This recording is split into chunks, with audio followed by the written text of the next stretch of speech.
randomly, my cousins. You're listening to the Love Hour half hour, and we do this every Saturday. We have our date night, our musical date night from 6 o'clock, 6 o'clock till 10. Make it happen, will you? 4 solid gold hours of great stuff. I think right here, I can feel this song. I can really feel Dion of the Belmonts. Feel it.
That Bronx rock and roll sound, huh? Oh, my Dion and the Belmonts. Wonderful. Dion's working pretty hard these days. It's just a rumor now, that there's a Broadway show in the offing. Wouldn't that be nice? Wouldn't you love to see that? Dion DiMucci's story. You're listening to Cousin Rishi. We return with love in a moment. And now, 77 WABC presents a Music Radio Minute. The best music. Okay, cousins, it's a Love Hour Music Minute. Here's a look at the top 3. There you go. Let me just put it right there. Okay, I got the spot. Hey, hello, James Farley. I'm just tuning in on a Saturday night. I said, let me put on some music tonight. Let me just go on for a couple hours because I know Dr. Sky is going to have a rebroadcast. So I don't know if I'm going to be on for Dr. Sky. So I figured let me be on for a couple of hours, just music. And then I'll, call it a night, whatever. We'll see. We'll see how the chat goes and all that. I put a timestamp on the live stream when you call Dr. Sky. So if you go to the not the last live stream, because that's the one that was overnight. The one that, says FM... the live stream that says FM, antenna unboxing and Dr. Sky show. When you go to the description, the timestamp is right there. So you click on the timestamp, it's going to take you to when you called Dr. Sky show, James Farley. I haven't done a short video on it yet because it's still rendering. So until it's fully rendered, I cannot make a short video of that call. but the timestamp is there, so you can just go to the video and you'll see the timestamp. I also put a timestamp for the FM antenna unboxing the second time around. Of course, it arrived damaged. I already sent them the video clip and everything. I mean, the video link with the timestamp. So I basically want a refund now. Even though the second antenna is slightly damaged, it's still damaged.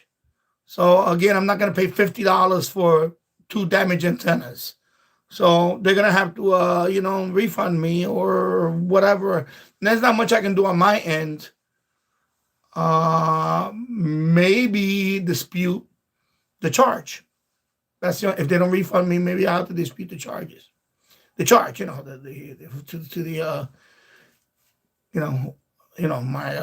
bank, whatever. Yeah, so the video has a timestamp for the unboxing, and then your call to Dr. Sky. Hey, hello, Tasso. I hope you're doing well, my friend. I'm trying to stay warm here. We're supposed to get relief. I know tomorrow's supposed to go up to 25 degrees. And then on Monday, we're going to go over 30. And then I believe Tuesday, we're going to go over the freezing mark. And tomorrow's supposed to be a little windy. We're supposed to get, although we are missing we dodged the bullet with the storm thingy. We are supposed to get high winds.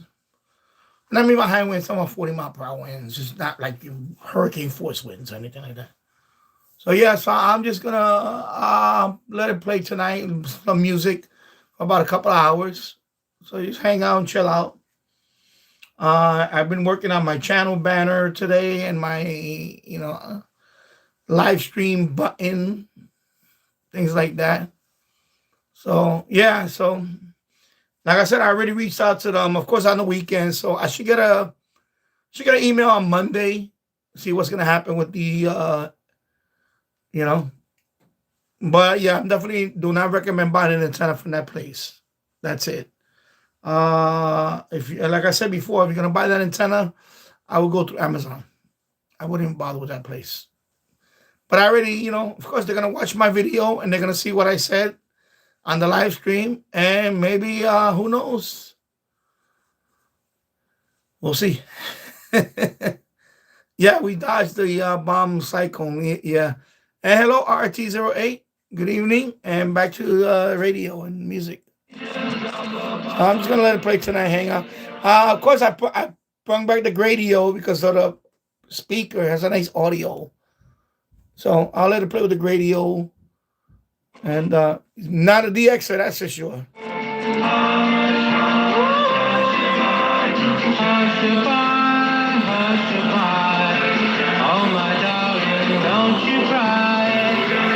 No monetization on this. No monetization on this live stream. So just gonna let it play.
Shabbat. Hey, welcome everyone. Welcome to the Love Hour.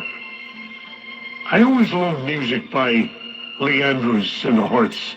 They gave such wonderful sentimentality to all of their productions, and I love it. This one, I sit in my room looking out at the rain. My tears are like crystals. They cover each window pane. I'm thinking about the lost romance and how it used to be. I sit in my room looking out at the rain. My tears are like crystals. They cover my window pane. I'm thinking of our lost romance and how it should have been. Oh, if we only could start over again. I know you never forgive me, dear, for running out on you. I was wrong to take a chance with somebody new. I sit in my room looking out at the rain. My tears are like crystals. They cover my window pane. I know you never forgive me, dear, for running out on you. Oh, I long to do the things we used to do. I'm lonely and I'm blue, yet I'll try to get along without you.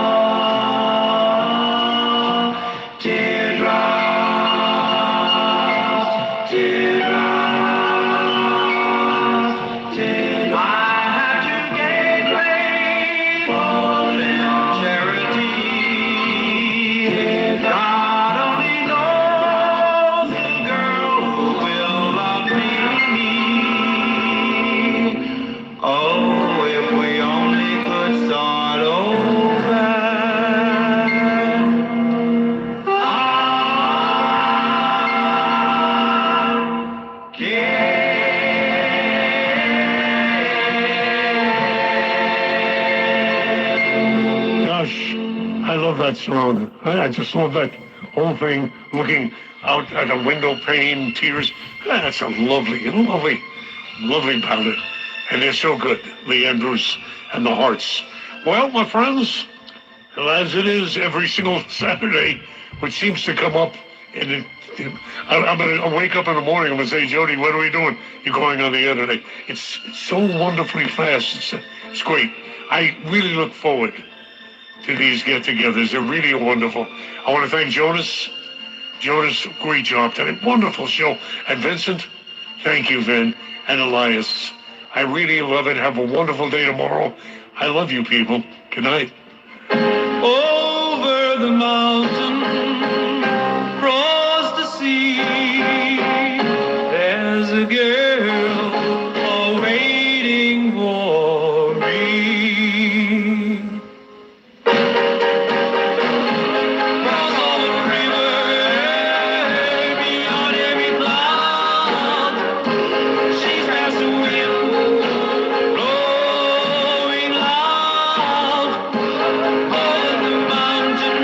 Girl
Haverstraw, and 107.1 WLIR Hampton Bays.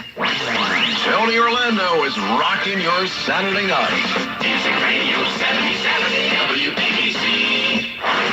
He sold millions of records, performed on Broadway, and as a star on the Hollywood Walk of Fame. He's Tony Orlando on Music Radio 77 WABC. This is Saturday Nights with Tony Orlando.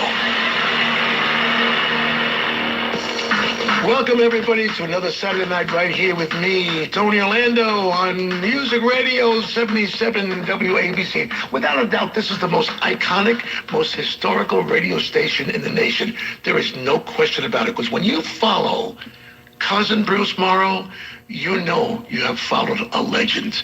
I want to thank him for allowing me the privilege of being right here on the same station with that man. And, he keeps saying, Tony, keep up the themes, find a theme. So we came up with one this week, looking for love, searching for love, look for a better life. Just keep searching for the best life you can have. So let's start with the word searching. And the group that made that word famous, the Coasters. Gonna find her.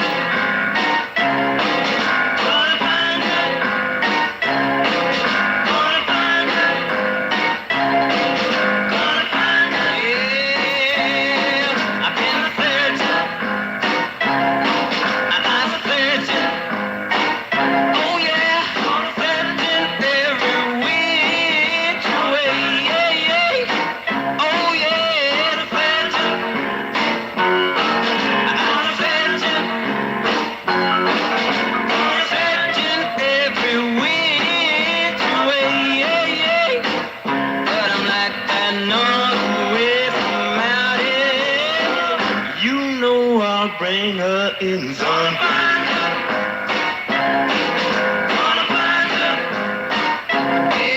now if I have to swim the river, you know it.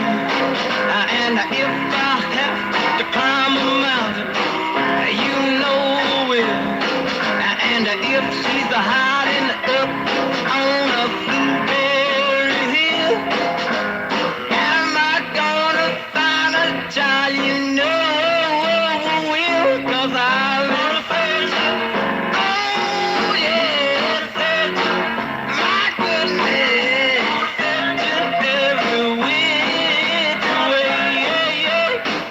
But I'm like that northwest mountain. You know I'll bring her in some.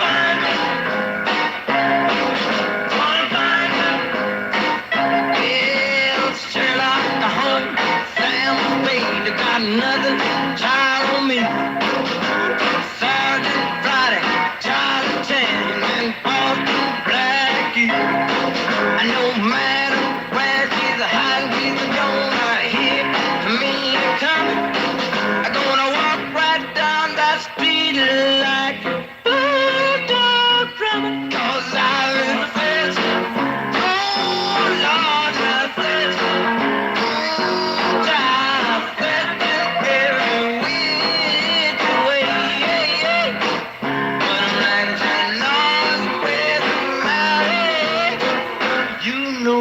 bring her in something.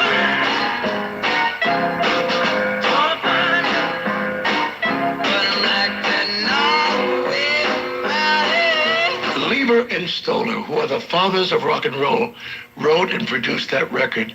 And of course, they just have a load. We've done a whole show, as a matter of fact, with Mike Stoller. And we might have to repeat that show, David, because it really is the history of rock and roll. It's where it all began. Those guys, from Elvis Presley to the Drifters to the Coasters, it's amazing what they've contributed as writers and producers. And so tonight's going to be a fun night, because we're going to be looking for love in all the right places. And I just love the Urban Cowboy movie with John Travolta. A classic.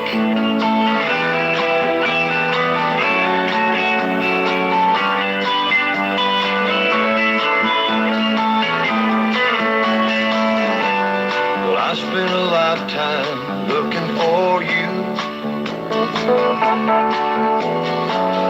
Single bars and good time lovers were never true. true. Playing a fool's game, hoping to win, and telling those sweet lies and losing again. I was looking for love in all the wrong places, looking for love in too many faces, searching your eyes, looking for traces of what I'm dreaming of, hoping to find a friend and a lover. How blessed the day I discover another heart looking for love. And I was alone then, no love in sight, and I did everything I could to get me through the night. Don't know where it started or where it might end. I turned to a stranger, just like a friend. I was looking for love in all the wrong places, looking for love in too many faces, searching your eyes, looking for traces of what I'm dreaming of, hoping to find a friend and a lover. I bless the day I discovered another heart looking for love. You came knocking my heart's door. You're everything I've been looking for. No more looking for love in all the wrong places, looking for love in too many places, searching your eyes, looking for traces of what I'm dreaming of. Now that I found a friend and a lover, I bless the day I discovered you. Oh, you looking for love in all the wrong places, in too many places, searching your eyes, looking for traces of what I'm dreaming of.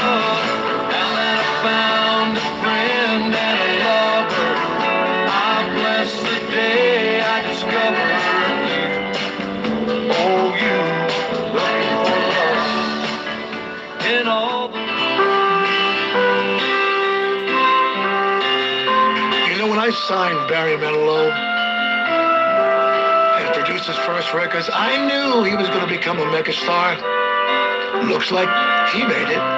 There you are, looking just the same as you did last time I touched you.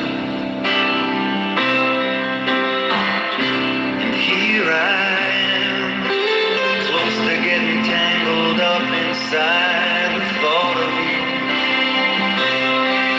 Do you love him as much as I love her? Will that love be strong when old feelings start to stir?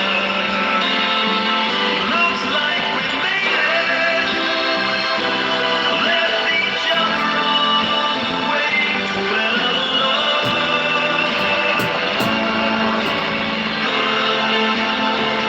Looks like we made it, but I love till today, until you were there, everywhere, and all I could taste was love the way we made it.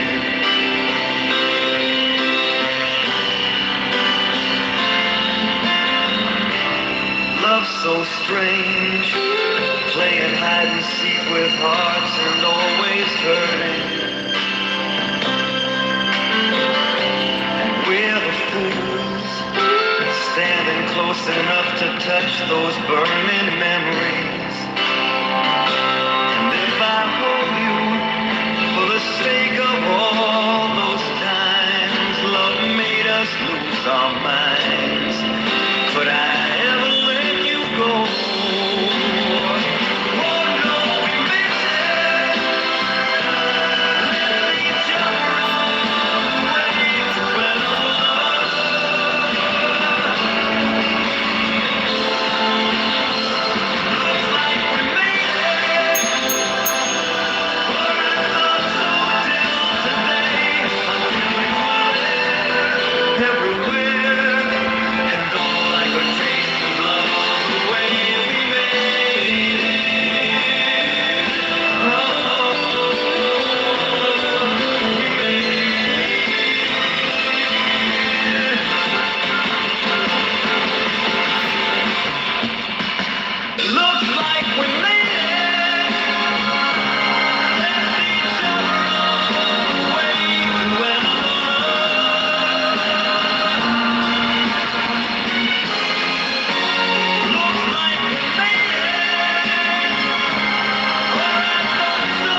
did we ever make it, Barry? Both of us. We have had an amazing journey in the music business.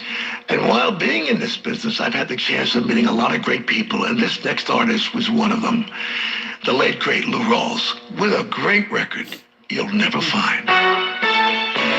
A record produced in Philadelphia by Gamble and Huff. I just spent some time with Leon Huff, and I'm inviting him on the show, and he said he's going to come on. What a story he has to tell.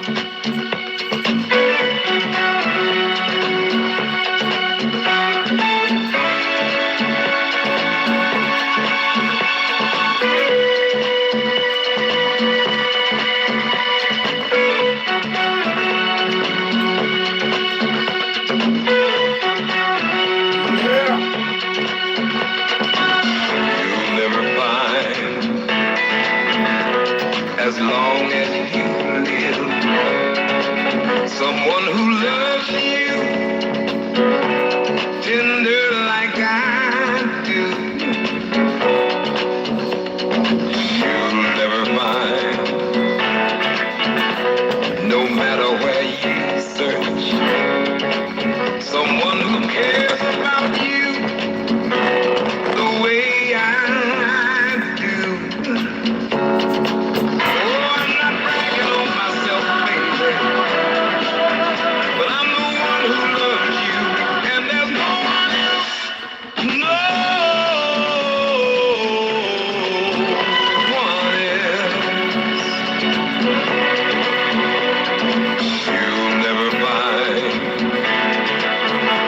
Take the end of all time, someone to understand you like I do. You'll never find the rhythm, the rhyme, all the magic we shared, just us two.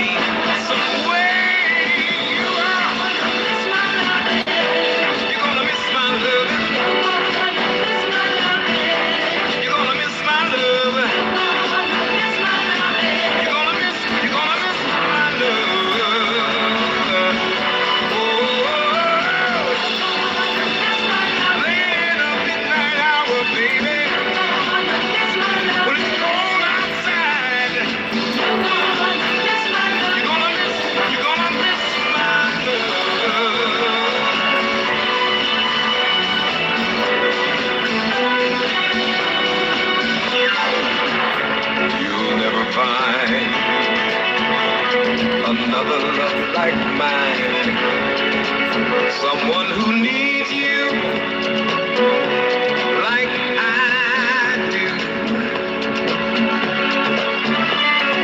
You'll never see what you found in me. You keep searching and searching your whole life through.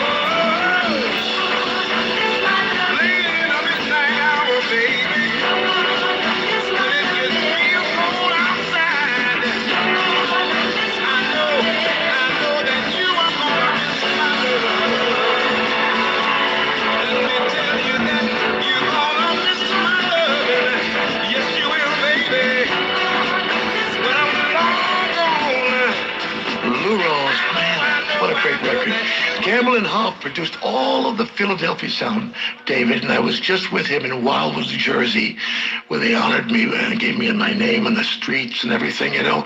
And there he was. I was in awe. There he was, man. I just couldn't believe the guy that produced all those records. I said, hey, would you do our radio show? He goes, You name the date, I'll be there. So we're going to have him on. And all those great records out of Philadelphia he produced, like that one. And David talked me into play this one, okay? So, David, I'm going to let you introduce this one because it's me singing. So I'm 16 years old. I'm going to give you the mic. Here you go. All right. Well, if you don't mind, I'm going to give a little backstory on this one. This is young Tony Orlando, 1961, your first album. One of the first times you were recording in the studio, a song written by Carole King.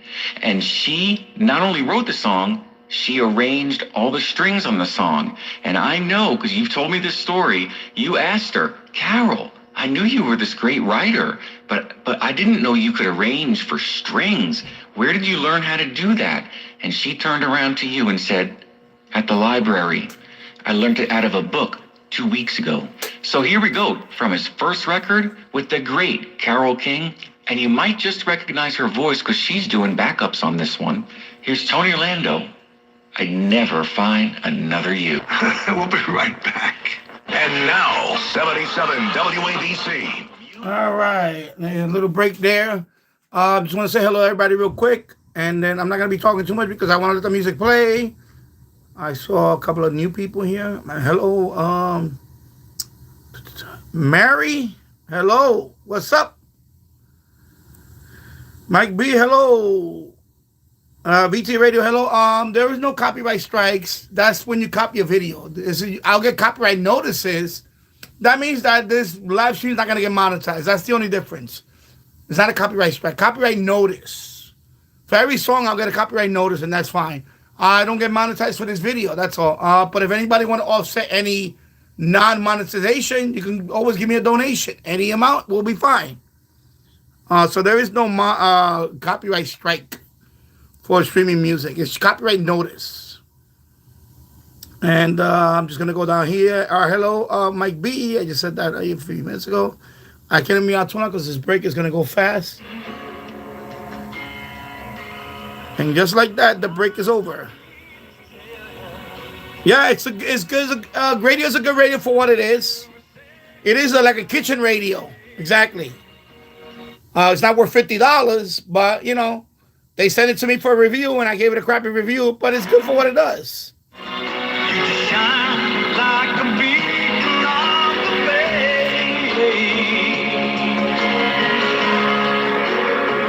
And I can't explain, but there's something about the way you look tonight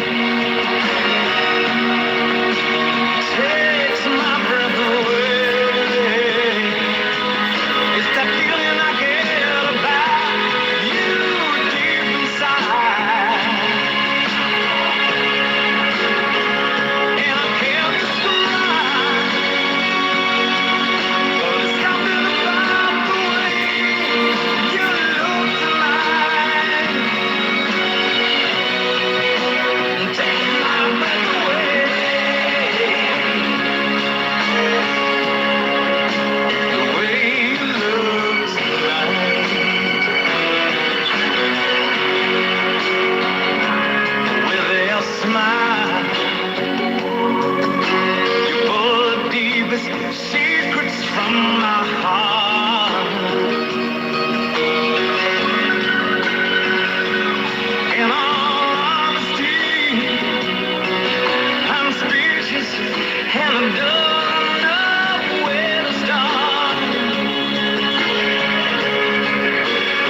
word Sir in front of you was absolutely the proper thing to do. The great Sir Elton John.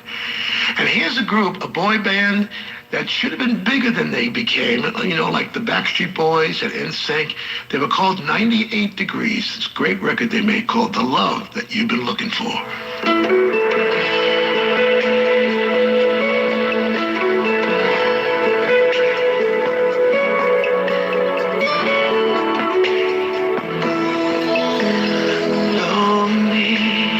That's not how we're meant to be. But looking in your eyes, I see a heart that was abandoned by a world that used to show you love. You feel like you're the only one whose day begins without the sun. You're left to turn and face it all alone. Well, I know sometimes it seems as if your fate has done you wrong. But if you look inside your heart, you'll find the strength to carry on. You gotta leave it all behind you. Leave those lonely chains that bind you. 'Cause love's not far away. It's gonna find your heart someday. When you feel this warmth surround you, you realize that love has found you. So turn away your fears, 'cause the love that you've been looking for is here.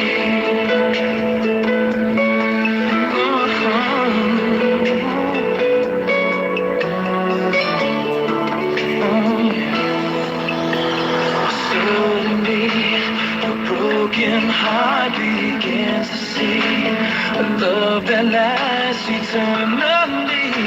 Just look ahead and never ever let a single tear drop from your eye.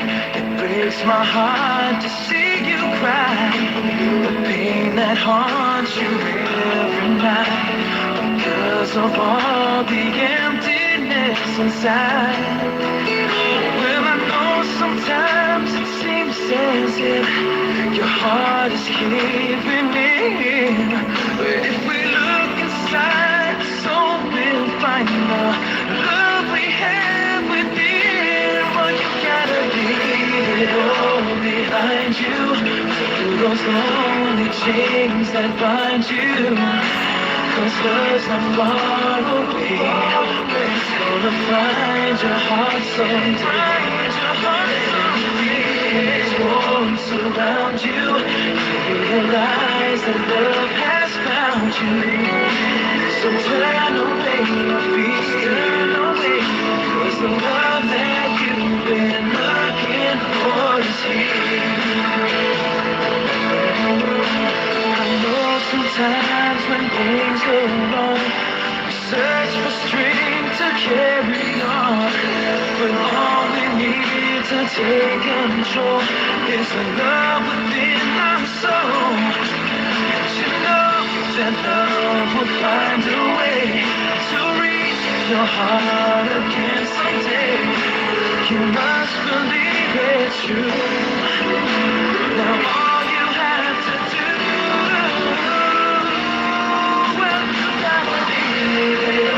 behind you, those lonely chains that bind you. 'Cause love's not far away. It's gonna find your heart sometime. You feel it warm surround you. Realize that love has found you. So turn away your fears. 'Cause the love that you've been looking for is here.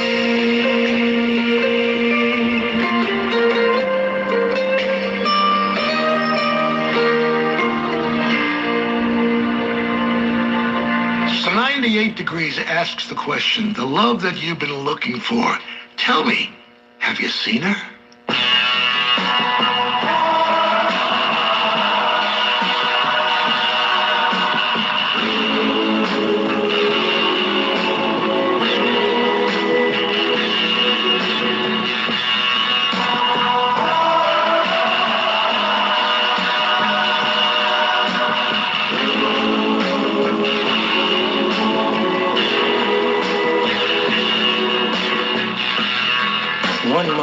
ago today, I was happy as a lark.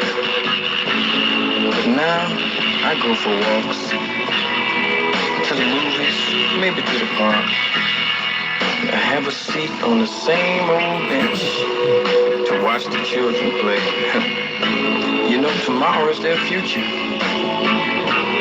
But for me, just another day. They all gather around me. They seem to know my name. We laugh, tell a few jokes, but it still doesn't ease my pain. I know I can't hide from a memory, though day after day I've tried. I keep saying she'll be back, but today again I've lied. I see her face everywhere I go, on the street and even at the picture shows. Have you seen her? No. Tell me, have you seen her? Oh, I hear her voice as the cold winds blow in the sweet music on the radio. Have you seen her? Tell me, have you seen her?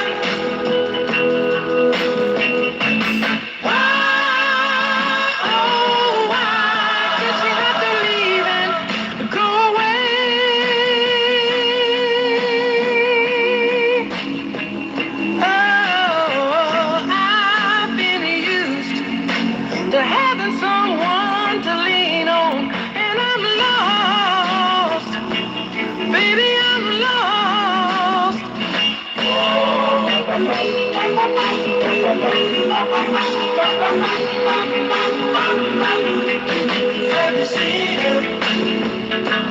Tell me, have you seen her? Seen her? Oh.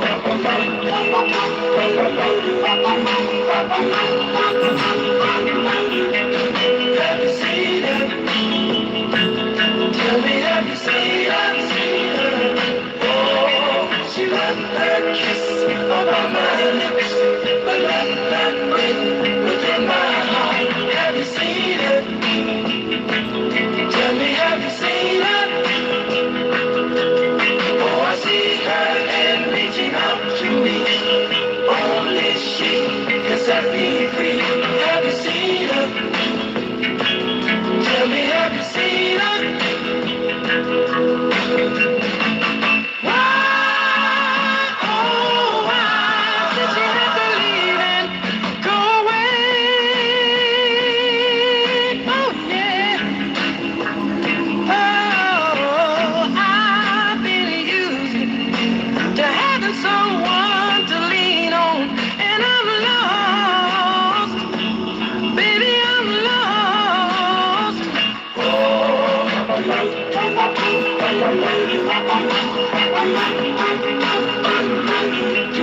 Have you seen her?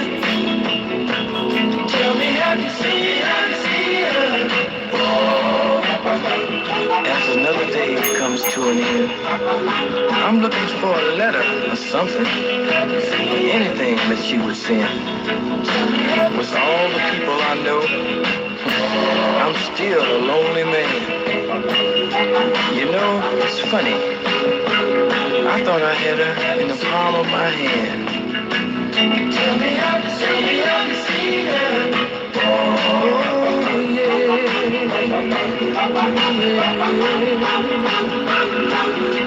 Have you seen her? Tell me, have you seen her? Have you seen her? Tell me, have you seen her? Have you seen her?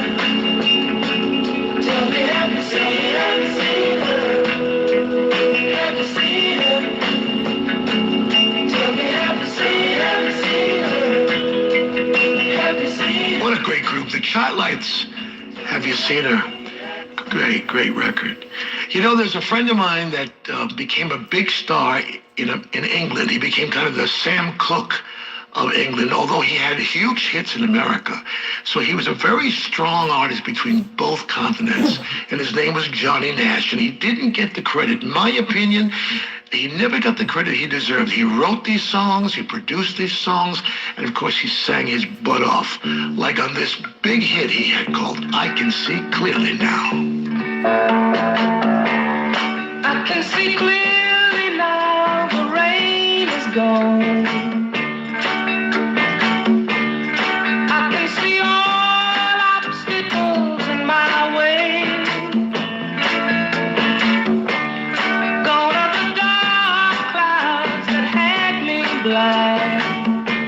It's gonna be a bright, bright, bright, bright, sunshiny day. It's gonna be a bright, bright, bright, sunshiny day. I think I can make it now. The pain is gone. All of the bad feelings have disappeared. Here is that rainbow I've been praying for. It's gonna be a bright, bright, bright, sunshiny day.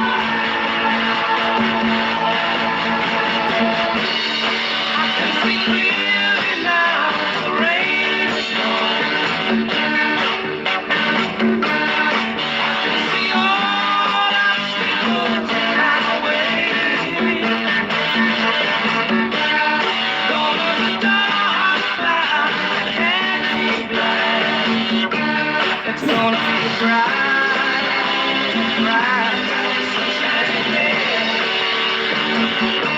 It's gonna be bright, sunshiny day. Gonna be bright, bright, sunshiny day. Oh, bright, sunshiny day. Hi, this is John D'Agostino from D'Agostino and Associates, the injury firm. I've talked about how a construction accident took my father's life. All right, here you go. Quick break there. Yeah, so anyway, thank you, James Farley, for the super chat. I really appreciate that. Wow. Thank you very much. But the thing I remember about my dad is how Yeah, the Chai Lights. I have a couple of 12-inch records on the Chai Lights. he may have limped. And I'm just going to go through it real quick here. I'm trying to see if I can see anybody person new that just been in here and say hello. So yeah, I've been fortunate with the LEDs. These LEDs are not that bad. I have 3 LED separate lights going on. I have this bulb right here. I don't want to move the camera, but it's over there. Then I have the overhead, like Christmas lights thing. And then behind me, I got a ring. I found it in the trash a few days ago. And it works fine. It's just a ring light.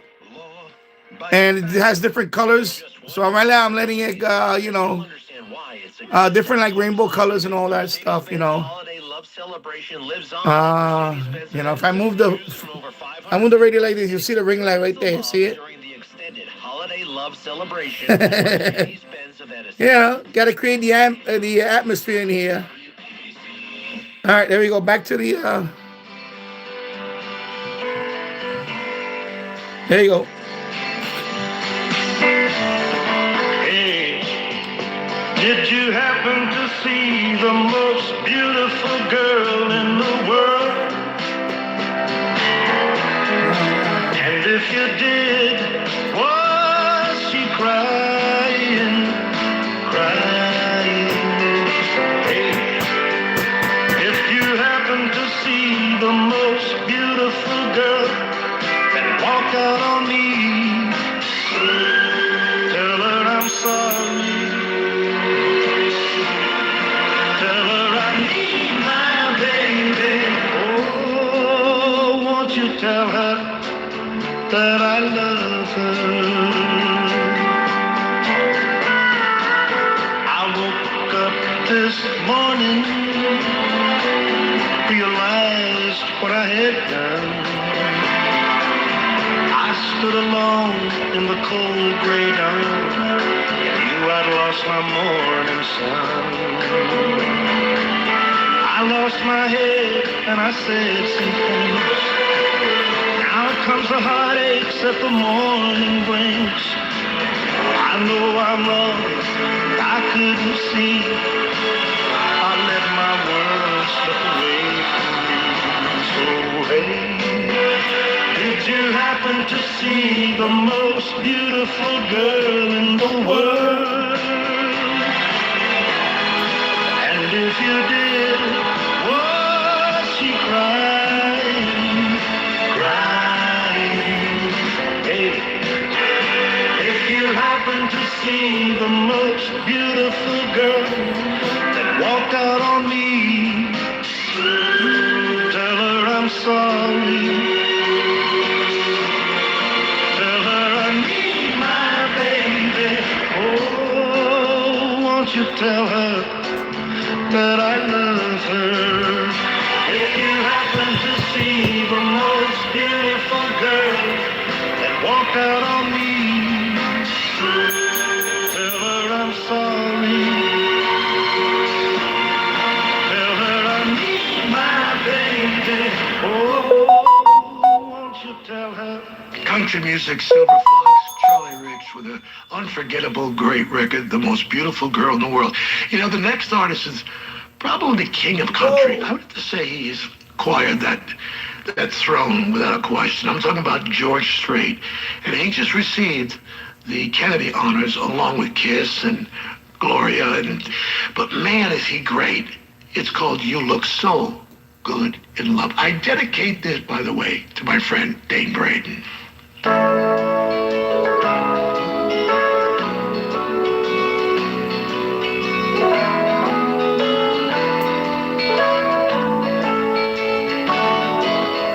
Oh, how you sparkle, and oh, how you shine. That blush on your cheeks is more than the wine.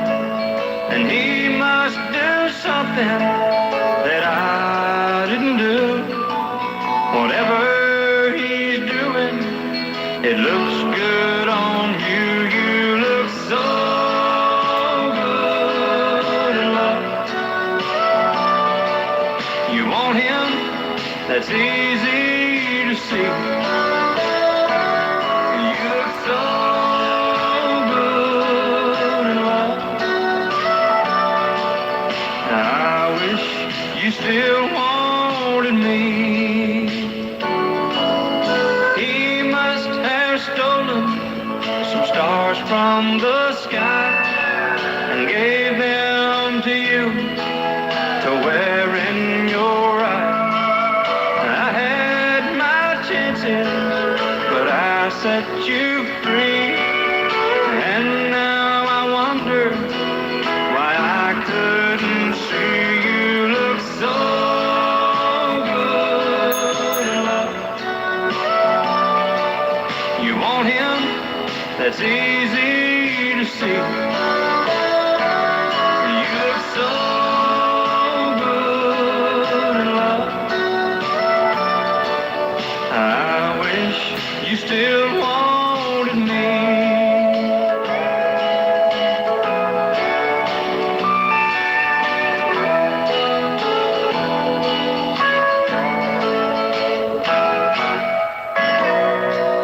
Darling, I've wasted a lot of years not seeing the real you. But tonight your beauty is shining through. And I never took the time to let you know. So before he takes you away, please let me say, you look so good in love. You want him? That's easy to see. You look so good in love.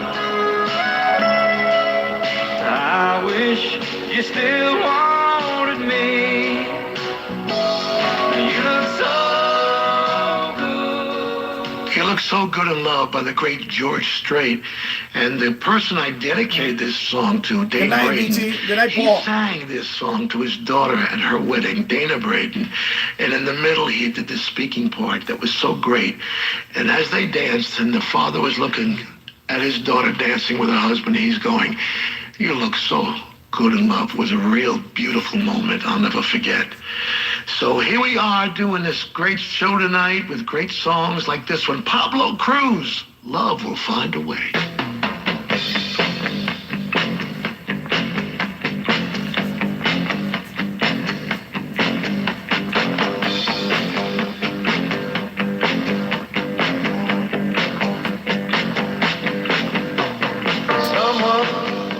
Someone's done you wrong.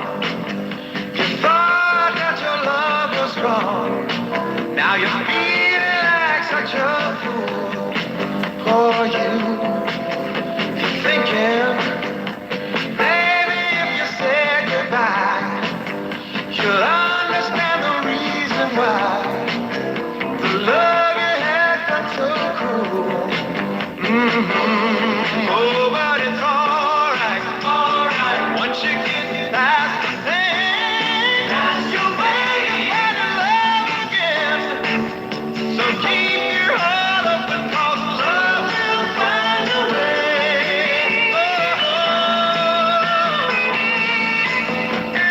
Sometimes we all feel a need to change. Our love we have to rearrange and move on to something new. Yeah, it's true.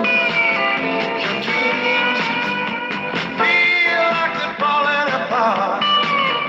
You need to find a brand new start, but you're almost afraid to be true to yourself. Oh, but it's alright, alright. Once you get past the pain, you'll learn to find love again. So keep your head open, 'cause love will find a way.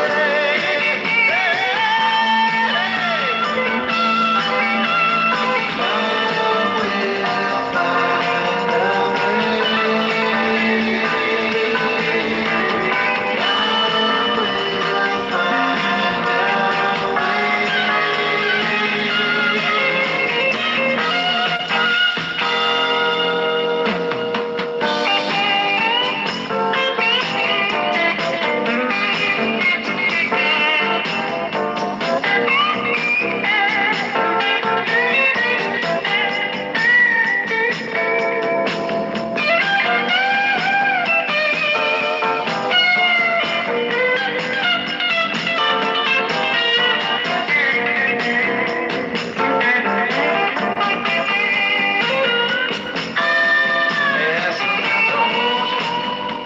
don't be afraid of yourself. Just move on to something else and let your love shine through again.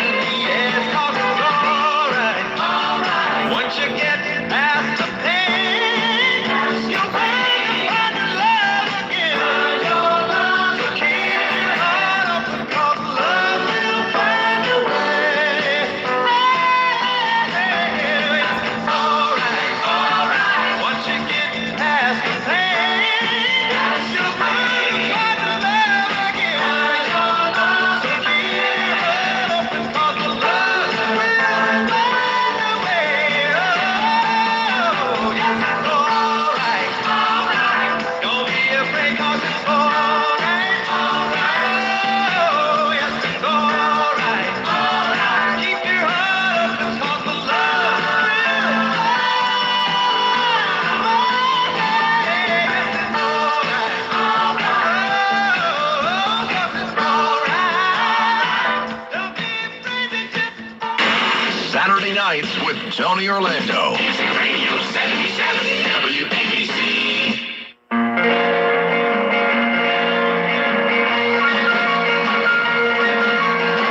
As I walk along, I wonder what went wrong with our love, a love that was so strong. And as I still walk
Del Shannon's classic, Runaway, to a classic with Rod Stewart, Find a Reason to Believe. If I listen long enough to you,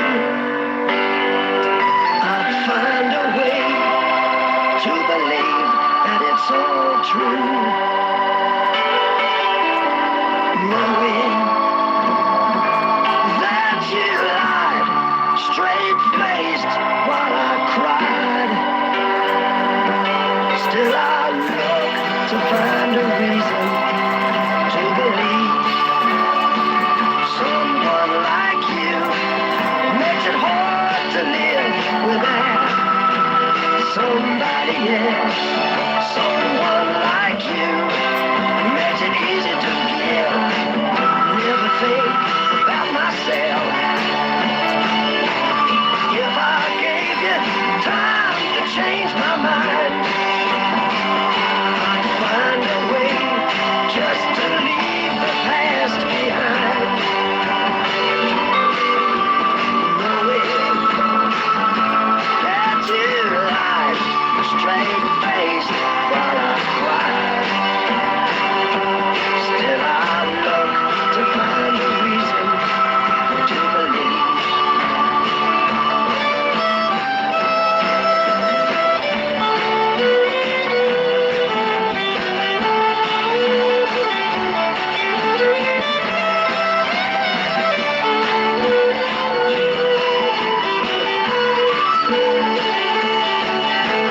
If I listen long enough to you,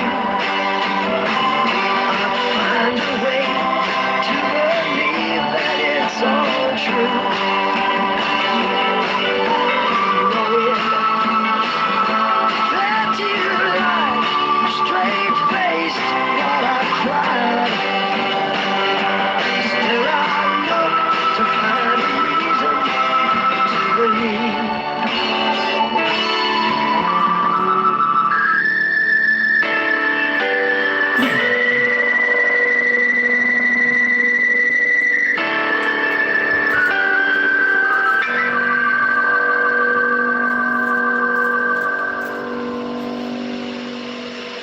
Someone like you makes it hard to live without somebody else.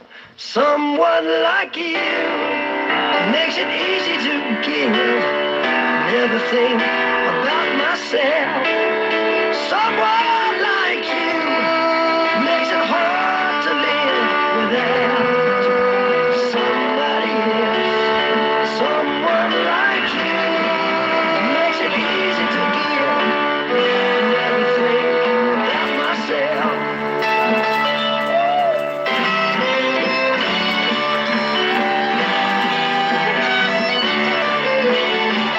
Someone like you makes it hard to live without somebody else. Someone like you makes it easy to give. Never think about myself. Someone like you makes it hard to live without somebody else.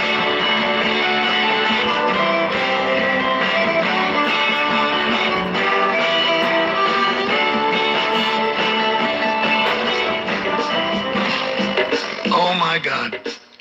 To be sandwiched between Rod Stewart and Billy Joel? Oh, now that's a Big Mac.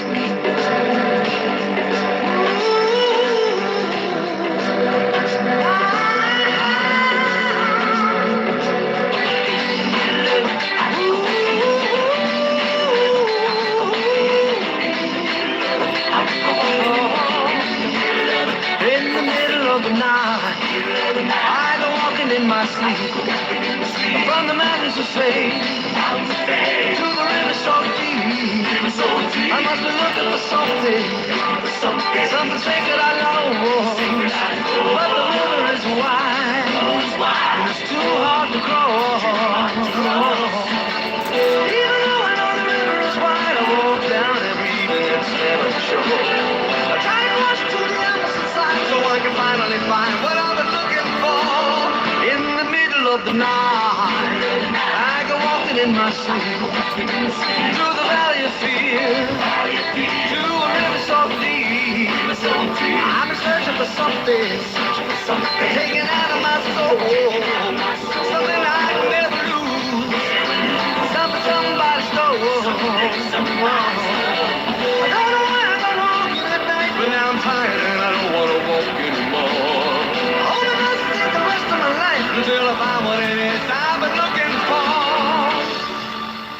In the middle of the night, I go walking in my sleep through the jungle of doubt, to the river so deep. I know I'm searching for something so undefined that it can only be seen by the eyes of the blind. In the middle of the night.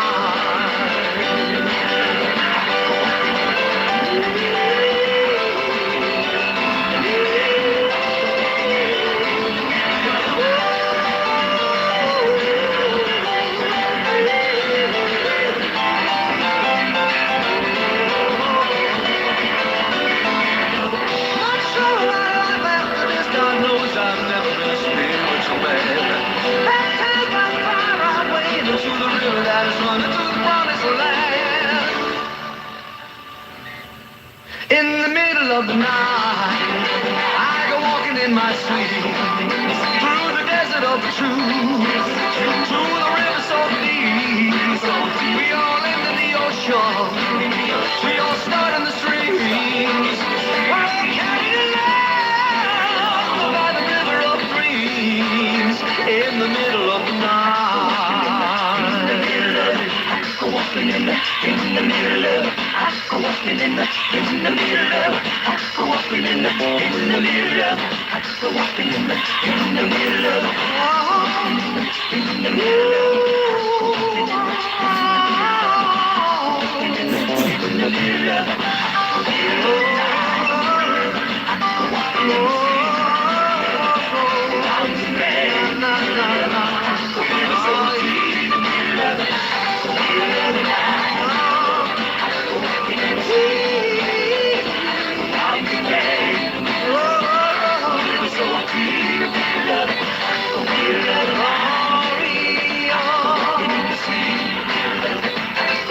Dreams always comes true with Billy Joel. We'll be right back.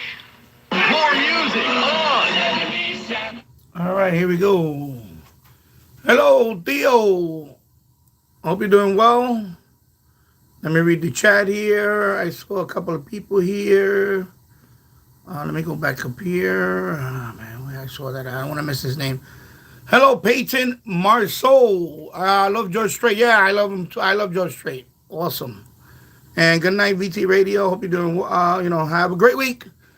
Gun M1 Tank 88. Nice name. I like that name. Of course, beautiful flag right there. Thank you for that. Bro, here you go. Theo, I hope you're doing well, my friend. I just ordered a Texan AN 200 loop. Nice. There you go. You're going to have fun with that. All right, this thing is like, this thing does drift a little bit. Okay, what was it with the drift? Sorry, let me go one. This thing drifts. Anyway, it's just a display. But I don't like to have the display do that.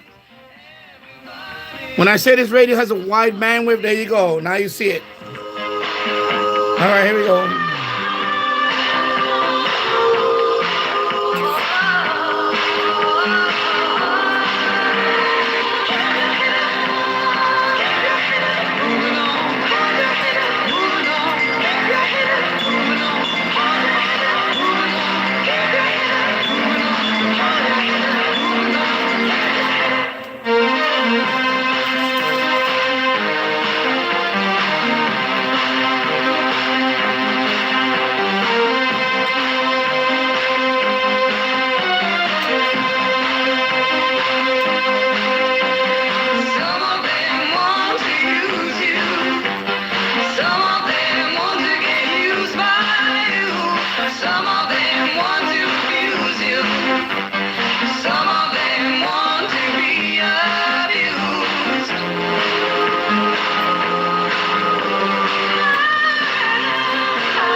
That's an everlasting record. Never, never sounds old. Sweet Dreams are made of this to Eurythmics Inc.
Foreigner. Yeah, and by the way, in the waiting, look what you made me do, Taylor Swift.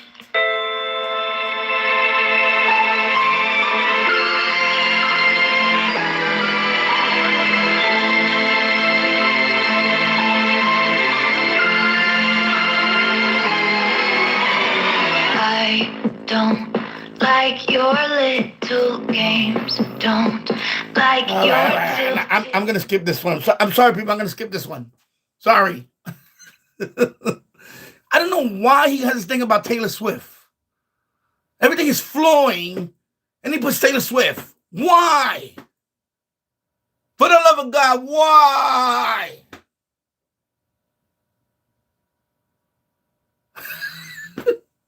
I'm skipping. I'm sorry, folks. I'm not playing Taylor Swift right now. It's not going to happen. So we could talk for a couple of minutes, and then I'll put the volume up. I don't know why he does that. I don't know why. Tony Orlando, I don't know why he has a thing about Taylor Swift. He has to inject, should have a bad choice of words.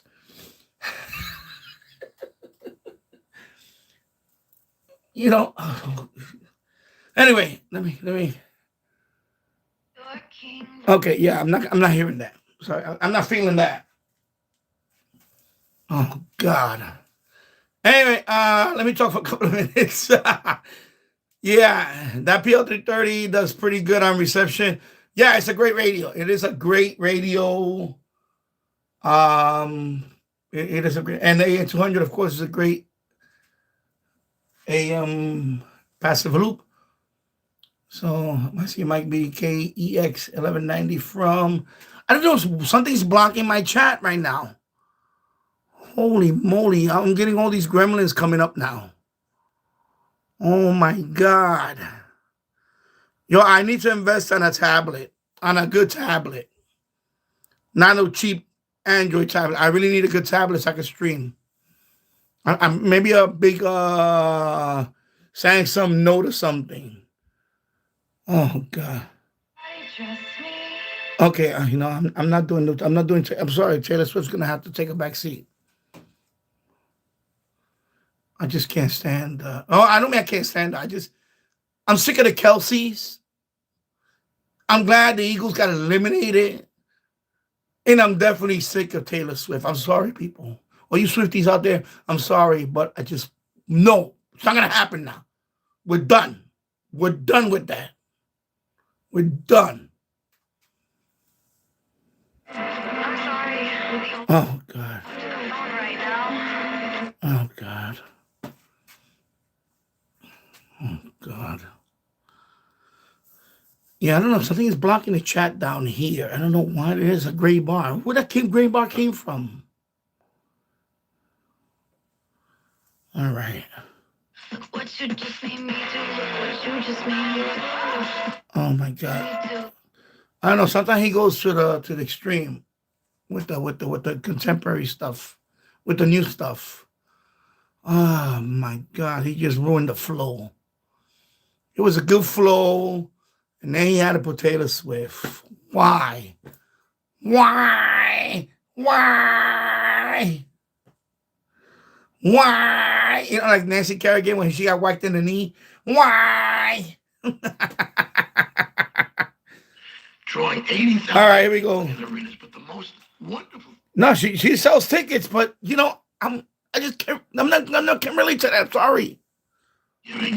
This girl at the end of her tour. See, he has some. I don't know. I get it. She's like the richest woman in touring right now. Probably all time now. All time in terms of music. Like truck drivers, right? And she will stop someone on the street, and she's just a giving, unbelievable person. No one nicer on the planet than her dad, her mom, and this girl named Taylor Swift, who is an absolute megastar. So Scott Swift, Papa Swift, take a good look at the man in the mirror, because you...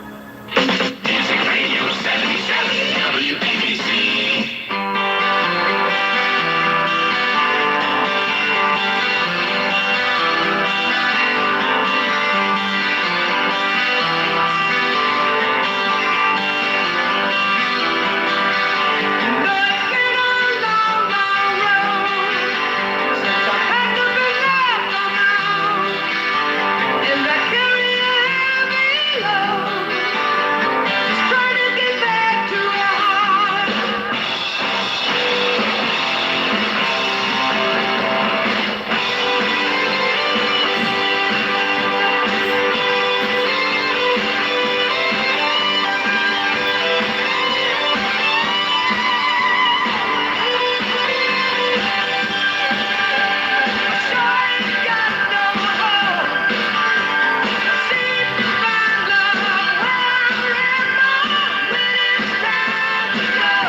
wind way back, Jefferson Starship. That's one of my brother David's favorite records of theirs.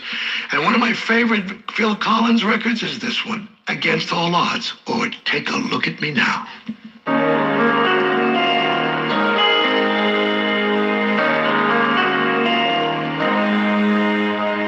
How can I just let you walk away? Just let you leave without a trace. When I stand here taking every breath with you.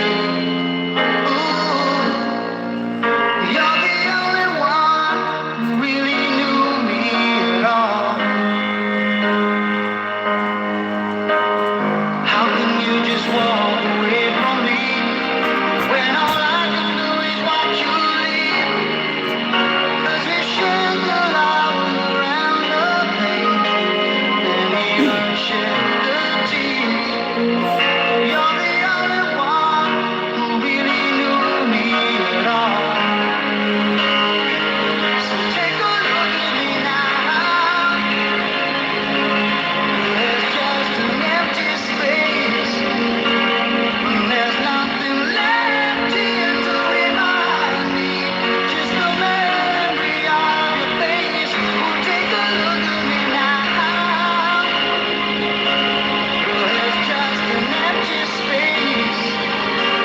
And you coming back to me is against the odds. And that's what I've got to face.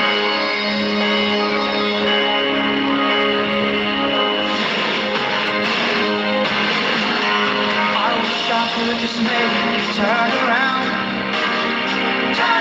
and see me cry. There's so much I need to say to you, so many reasons why. You're the only one who really knew me at all. So take a look at me now. There's just an empty space. There's nothing left here to remind me. Just a memory of your face. Now take a look at me now. 'Cause there's just an empty space. But to wait for you is all I can do, and that's what I've got to face. Take a good look at me now. 'Cause I'll still be standing here. And you coming back to me is against all odds. It's a chance I've got to take.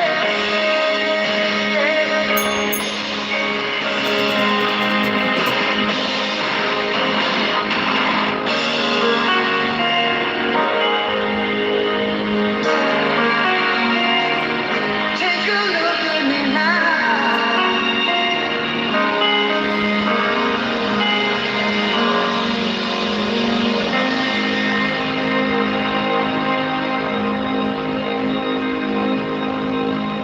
Isn't Phil Collins great? Absolutely great. Talk about great. I went to see the Jonas Brothers in Vegas. Now, I have seen these boys 1,000 times. I'm friends with the family. I gotta tell you, the cover of People magazine has it right. They get better and better. Yo, chill out, bro. I'm playing the fucking radio. When there's a break, I'll answer the fucking question. So chill. Their dad, Chill. Papa Jonas, singing a song. You don't fucking demand me shit. I don't care if you sub to me. Fucking wait like everybody else waits. Jonas, and that's what you're gonna hear now. But when they Otherwise, do get it the in fuck off my show, chat. the whole arena just literally erupts. So here it is. When you look me in the eyes, the Jonas Brothers. When there's a break, I answer shit. Otherwise, get the fuck off my chat and shut the fuck up.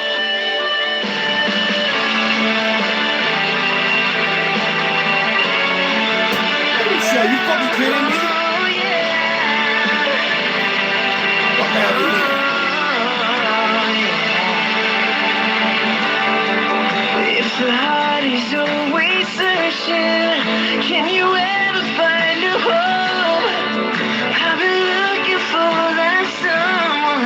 I'll never make it on my own. Dreams can take no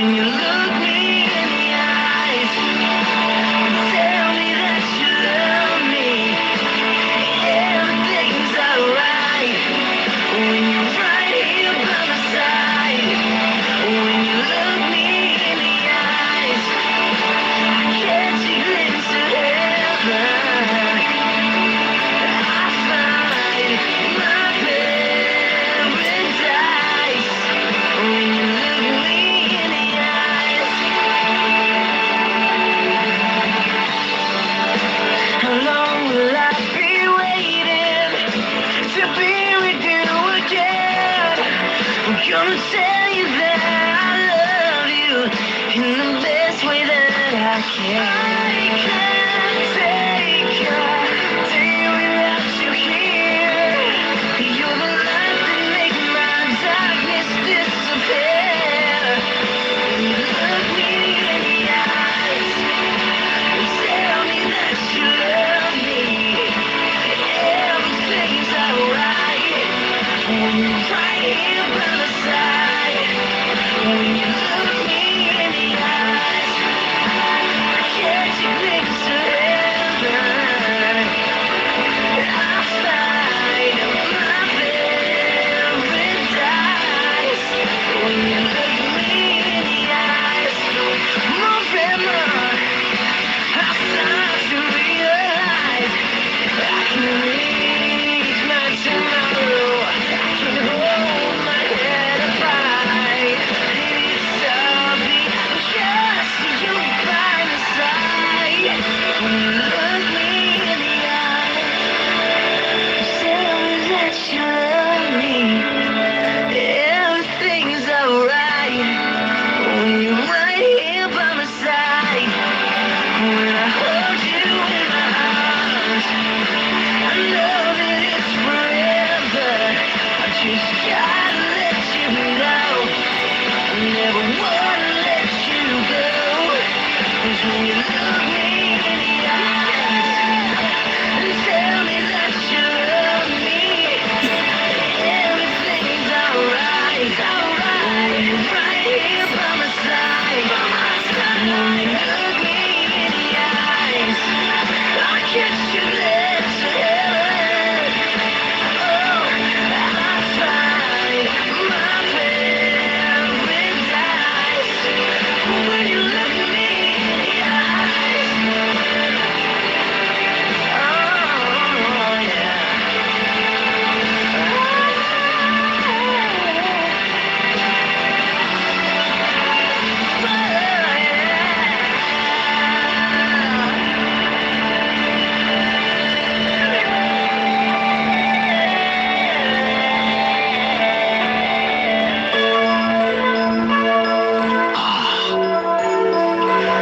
One of my favorite groups of all time. Mike, I'm not upset at you. No, the other idiot that said about, I don't know why I'm lowering this down. No, some guy asking about Phil Collins, what's the song? And he keeps saying, yo, I subscribe to you. I don't care if you subscribe to me. The music is playing, bro. You know me, bro. When there's a break, I'll talk to people. Mike, it's not about, don't worry about that. It's not about, you're okay, you're good. I'm talking about that guy. I don't know what the fuck his name is. Where the fuck he's at? Teja SLA Slatare, whatever. Yeah, you can ask me. It's okay, bro. But I'll tell you during the break. They go to commercial break. I got a couple of minutes, maybe, at the most. And then I'll tell you. You can't come in here demanding shit. It don't work that way, bro. It don't work that way. That's what I'm saying. No, Mike. It has nothing to do with you. It's the other guy.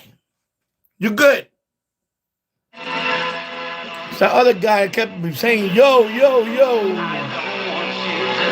Oh, man.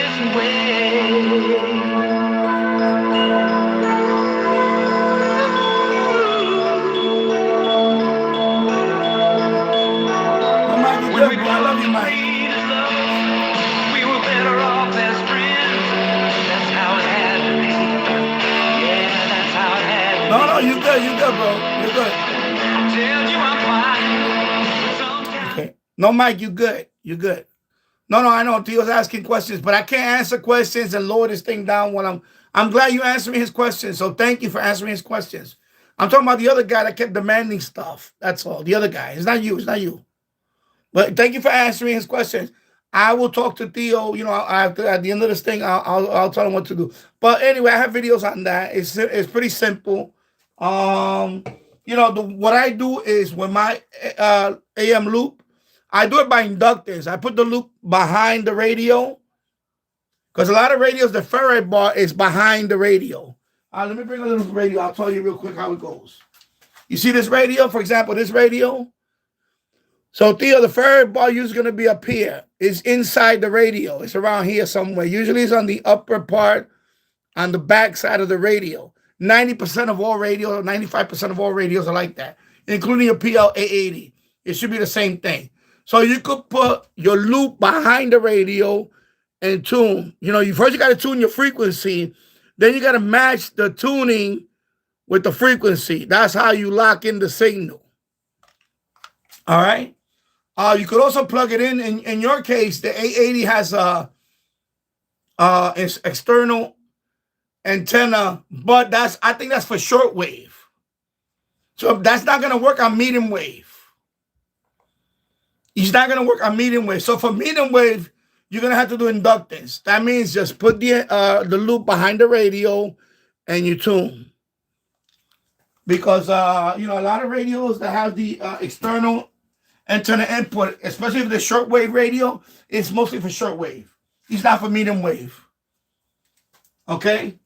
Like this radio, the D808, it has an external jack, but that's only for medium wave. That is not for, I mean, the external jack is for short wave. It's not for medium wave. For medium wave, you have to do by inductance. And usually the Faraday bars, hey, just put it right next to the radio. When you tune, you'll see it. You'll hear the difference. You'll see the signal meter go up and down until you lock it. Okay? And there you go. All right, so there you go. So anyway, no, I appreciate that, Mike. You answering his question. I appreciate it. And thank you. No, the other idiot will keep demanding these. I don't give you a subscriber. You know, you can't come in here and interrupt my live stream. You can't do that. Right now, you just grounded to a halt. You know, I'm not going to time you out, whoever you are right now. But anyway, it's going to answer that question anyway. It's Phil Collins.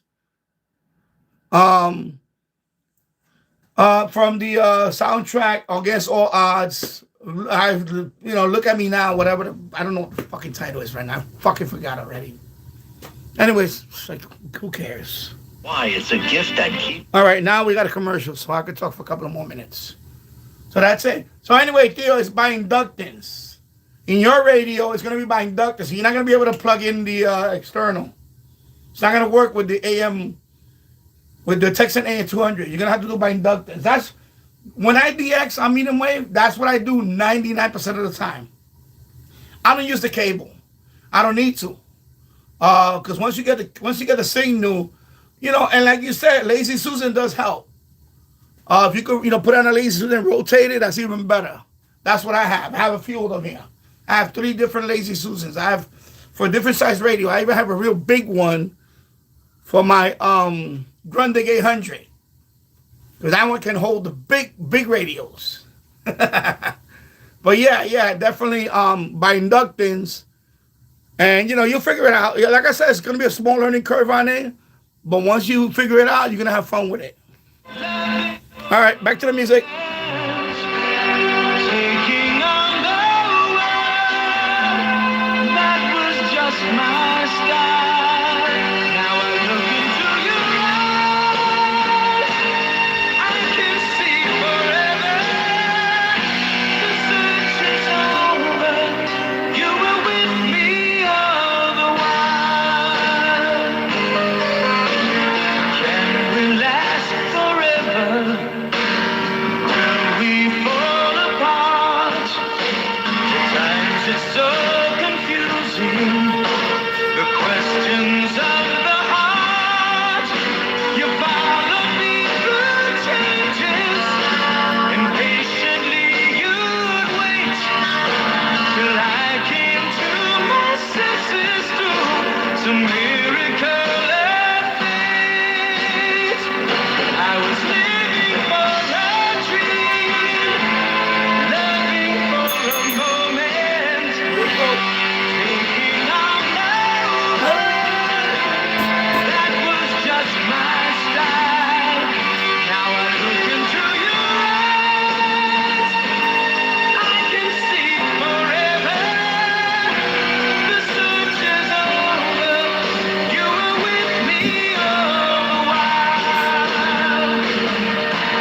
Now all is said and done, the search has come full circle.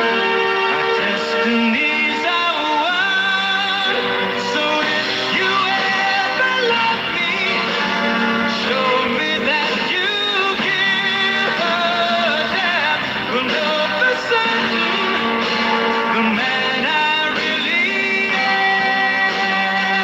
I was living for a dream, loving for a moment, taking on the world. That was just my style. Then I touched your hand, I could hear you whisper, the search is over. Love was right before my eyes.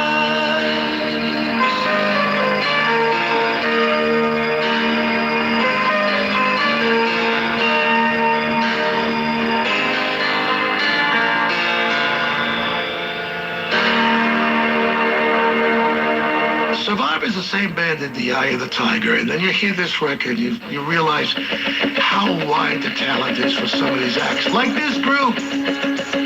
You talk about iconic. Still haven't found what I'm looking for by YouTube.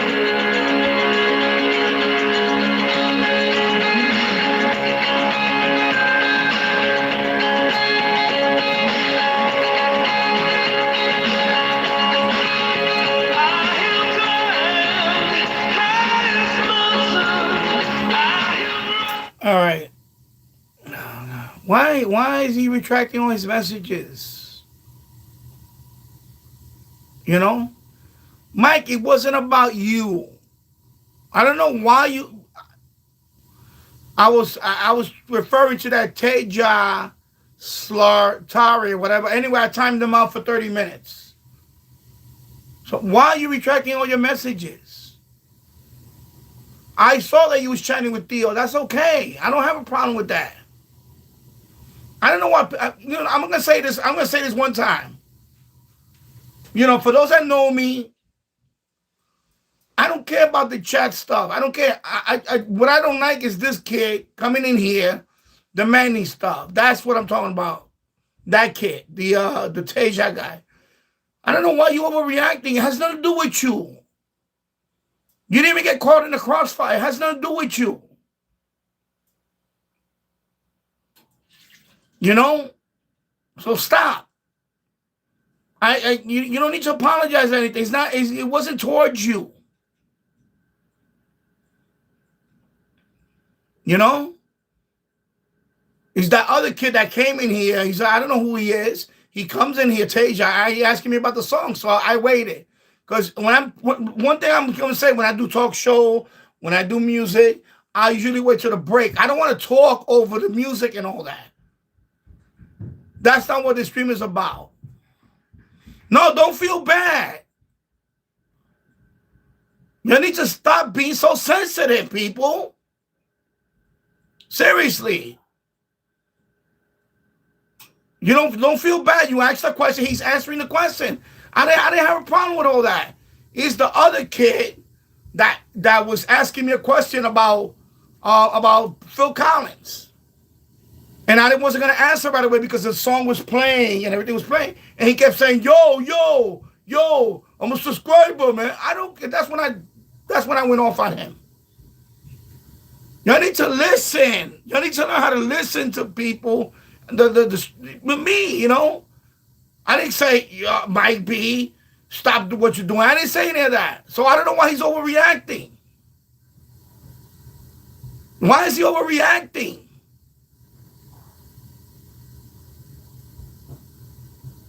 You know? That's all I'm saying. You know, he's a good guy and everything. I don't have a problem with him. He was answering your question. I let that thing flow. I don't care. He was answering your question. I'm glad he was answering your question. But it wasn't, when I say, yo, it wasn't toward him. It was toward the other guy. You know? I guess he thought it was toward him and he overreacted. You need to stop that. You know how I am in here.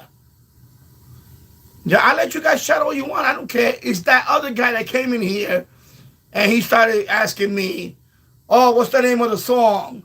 And then I of course the music was still playing, and usually I wait till there's a break so I can answer his question. But then he put, yo, I'm a subscriber here, yo. I'm like, no. That's when I freaking went off on him. That's what happened. It had nothing to do with you and Mike. It had nothing to do with you guys.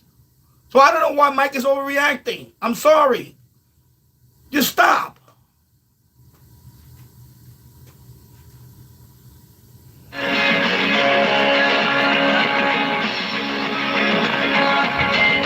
You talk about iconic and you say YouTube, without a doubt. But this young lady, let me tell you, I started out with her when I was 16 years old. I remember sitting at the piano, and I'm doing Halfway to Paradise, and her husband, Jerry Goffin, who was the lyricist of all the hits, teaches me how to say I encourage halfway people to to chat. paradise. No, you don't say paradise, Tony. It's just that kid came in here demanding stuff, and that's when I took exception to it. That's all. It had nothing to do with you and Mike. It had nothing to do with anybody else. It was just that kid, Teja. Well, now he's the timeout for 30 seconds, and I'm probably going to ban him at the end of the live stream for being a dickhead. Humbly, I introduce, although she's far, far away from me, And that's in California or up in nothing else going Montana, wherever she is. She'll always be in my heart. My professor, my mentor, my teacher, my friend, Carole King. So far away, doesn't anybody stay in one place anymore? It would be so fine to see your face at my door.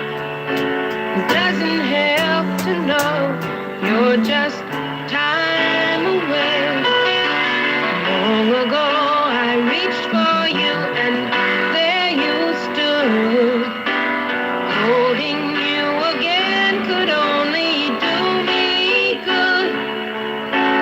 How I wish I could, but you're so far away. One more song about moving along the highway. Can't say much of anything that's new. If I could only work this life out my way, I'd rather spend it being close to you, but you're so far away. Doesn't anybody stay in one place anymore? It would be so fine to see your face at my door. Doesn't help to know you're so far away. Yeah, you're so far away. Traveling around sure gets me down and lonely. Nothing else to do but close my mind. I sure hope the road don't come to own me. There's so many dreams I've yet to find, but you're so far away. Doesn't anybody stay in one place anymore? It would be so fine to see your face at my door. And it doesn't help to know you're so far away. Okay. RTZ, is Tony really? Yeah, he's in the studio. WABC. He was before that was Cousin Brucey. So yeah, he's usually in the studio, right there in New York City. Yeah, we don't have any. Yeah, the owner of WABC, He when he bought the station, he wanted to revamp. He revamped the station. So like Monday through Friday, basically all day is basically politics. But he made the weekends to be kind of music, non-political. Of course, midnight's Dr. Sky, and that's of course not political. So he's also doing, and like tomorrow, for example, tomorrow afternoon, he also has John Sterling, which he's the retired Yankees announcer. He has an hour show. And then Joe Piscopo, Frank Sinatra. So he has that, and then Anthony Cumia comes in at 8 o'clock. So for the weekend, he tries to keep it non-political, you know. So Monday through Friday, of course, WABC is mostly political. But on the weekends, especially at night, he tries to, he's incorporating music, which is nice. Music on AM band is always cool. It's very nostalgic. I love music on the AM band. We have a few stations here. 1190 is another station that always play music. Of course, I pick up 1690 WPTX. There's a bunch of stations that pick up.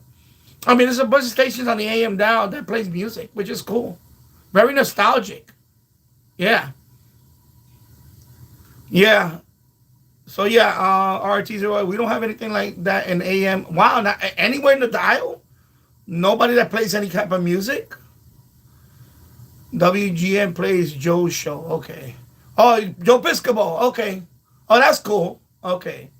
So Joe Piscopo, you're talking about Joe Piscopo, Frank Sinatra, and he does the Frank Sinatra thing.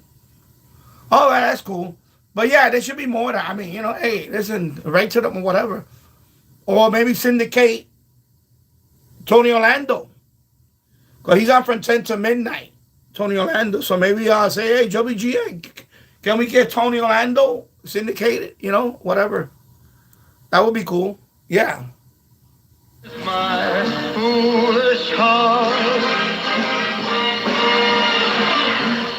lovely, never. There you go. Speaking of Frank Sinatra, there you go. That breathless charm, won't you please arrange it?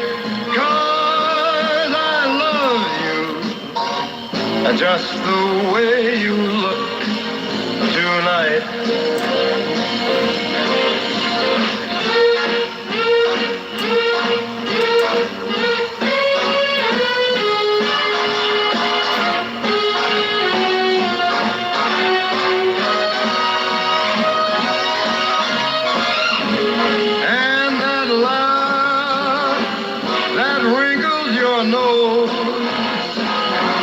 Touches my foolish heart. Lovely, don't you ever change. Keep that breathless charm. Won't you please arrange it? 'Cause I love you, just the way you look tonight.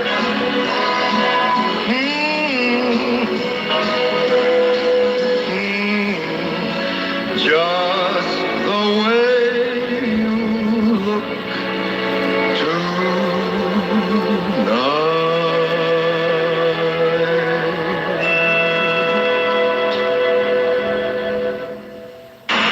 Saturday nights with Tony Orlando. Music Radio 77 WABC. So he definitely searched and looked for love tonight, without a question of a doubt. That's been the thematic idea for this whole show. And I thought, what do I close with? I'm searching, I'm looking. Hey, has anybody here seen My Sweet Gypsy Rose?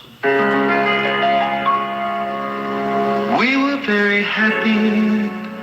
Well, at least I thought we were.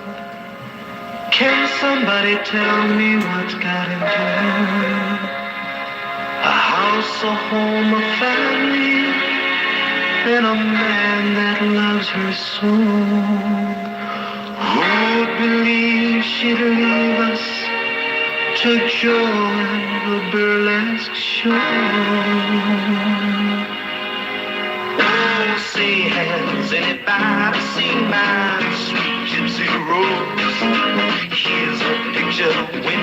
was my sweet Mary Jo. Now she's got rings on her fingers and bells on her toes. Say, has anybody seen my sweet gypsy rose? Oh, I got when my Joe's dancing here in New Orleans. In this smoke-filled honky-tonk they call the land of dreams. Oh, here she comes, Mr. Right, in her birthday clothes. Say, has anybody seen my sweet gypsy rose? Oh, baby, baby, won't you come home? Say, we all miss you, and every night we kiss your picture. Rose, but now the lights go dim and the crowd goes home. That's the day you wake up and you find you're all alone. So let's say goodbye to Gypsy and old Mary Jo. Say, has anybody seen my sweet Gypsy rose? Sweet Gypsy rose.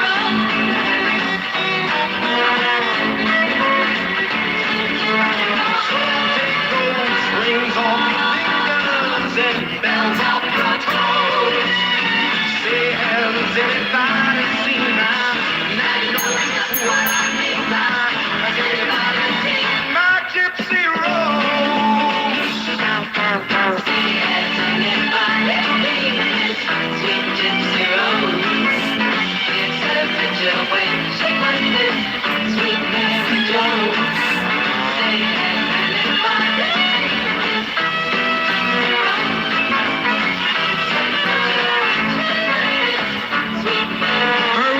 lyricist, Larry Brown, lyricist, and melody writer. Thank you for my career.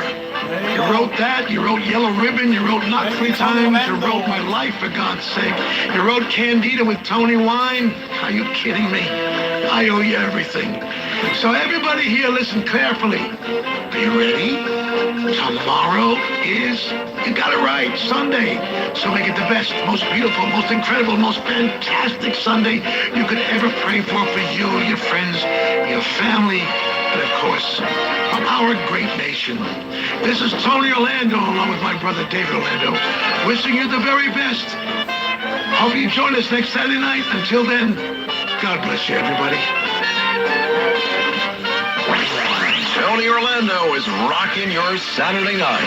Music Radio 77 WABC. The chairman of the board, Old Blue Eyes, the Sultan of Swoon. Ladies and gentlemen, Frank Sinatra. This Sunday night starting at 6. It's Boulevard Sundays with Sinatra. With your host, the vice chairman of the board, Joe Piscopo. Thank you very much. You're marvelous. Thank you so much, ladies and gentlemen. It's Boulevard Sundays with Sinatra. This Sunday night starting at 6. With me, Joe Piscopo. On Music Radio. WABC.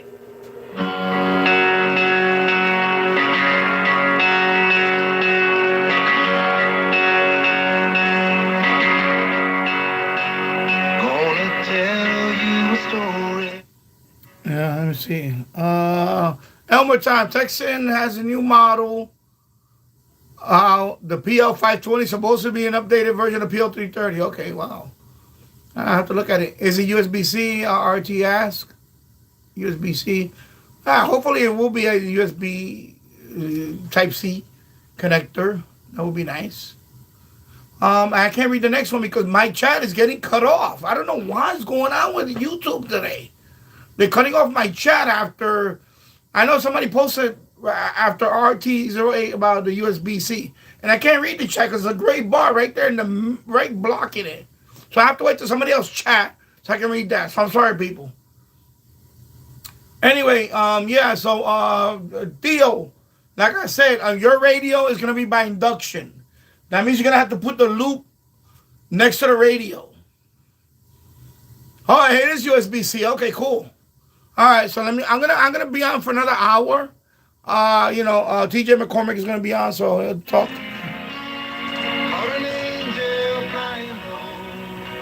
Anyway, let it play for a little bit. So we'll talk for another minute or two, and then I'll let TJ McCormick for about an hour, and then let's see how I feel. If we have enough people watching, I'll keep going. I don't know why my battery, right now my phone battery, I don't know where it's at, but I can go at least 2 more hours. Usually fully charged. Excuse me. Usually my phone, when it's fully charged, I can go about 4 hours before I have to start charging it again. So, average about 4 hours almost. So 3 hours and change. I can go on a full charge before I get the warning. Before it goes about 20-something% and whatever.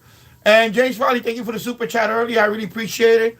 Of course, I play music because yeah, I can play music. It's okay.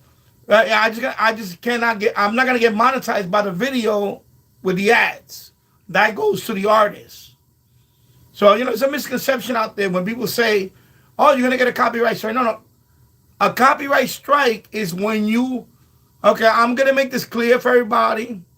A copyright strike is when you take somebody else's video and put it on your channel as your own. So you're literally copying another video. Like, for example, if I steal a video from another guy, from another active channel, and I put it on my channel and say it was mine, he could put a copyright strike on me, and then YouTube can investigate it, and then most likely I'll get a copyright strike. That's what that is. That's severe. This is not that. When you play music, you're allowed to play music. You're just not going to get monetized on it.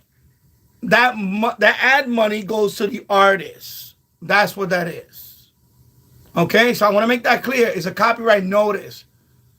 Now, so for example, if I want this live stream to be monetized, I will have to mute the whole live stream, which is ridiculous. So that's why, when people donate, that money goes to me. So the donation money, that money goes to me. So anybody give me a super chat, that money goes to me. The ad money, that goes to the artist. You see what I'm saying? So it's not that you get shut down. You don't get shut down. It's rarely that happens. But it doesn't happen with music. Not with music. With video, that happens. If you rebroadcast video, you will get shut down. But audio, no. Audio, you saw 2 hours of music. And nothing. But this video is not going to be monetized in terms of ads. Only super chat. That's it. So James Farley donated $10. That's mine. The ad money, that goes back to the artist and YouTube. I don't get none of that. That's the only difference. So, understand that. It's not a copyright strike. It's called a copyright notice. And by the way, some songs might get blocked in some regions. And it's not the rest of the world. It's just Russia and Belarus. That's it. So in other words, who cares? It's Russia and Belarus. That's it. That's most of the time when your video gets blocked, is Russia and Belarus. That's it. 99% of the time. So believe me, I know I did enough streams. I know the game. So like I said, James Farley came through tonight. So, that's going to offset any ad money that I would have got through the, copyright notice stuff. Any ad money that would have went to me, that goes to the artist. That's no big deal. I got a super chat, so thank you, James Farley. An anti-ICE protest about 2 weeks ago. Yeah.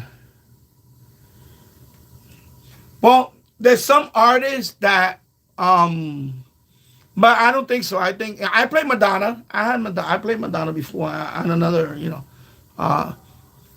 there's very few artists that you might get your video blocked in a couple of regions, and that's it.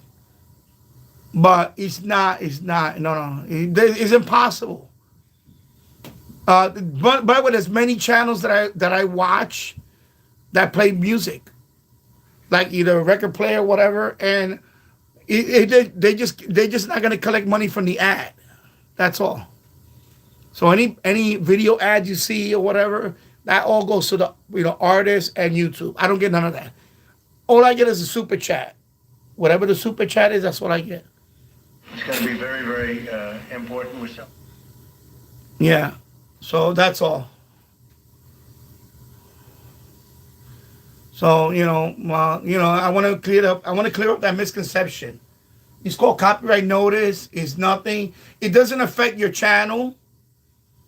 Copyright strike does affect your channel. If you get a copyright strike, that's major. You can lose monetization and you can lose your channel if you get 2 or 3 copyright strikes.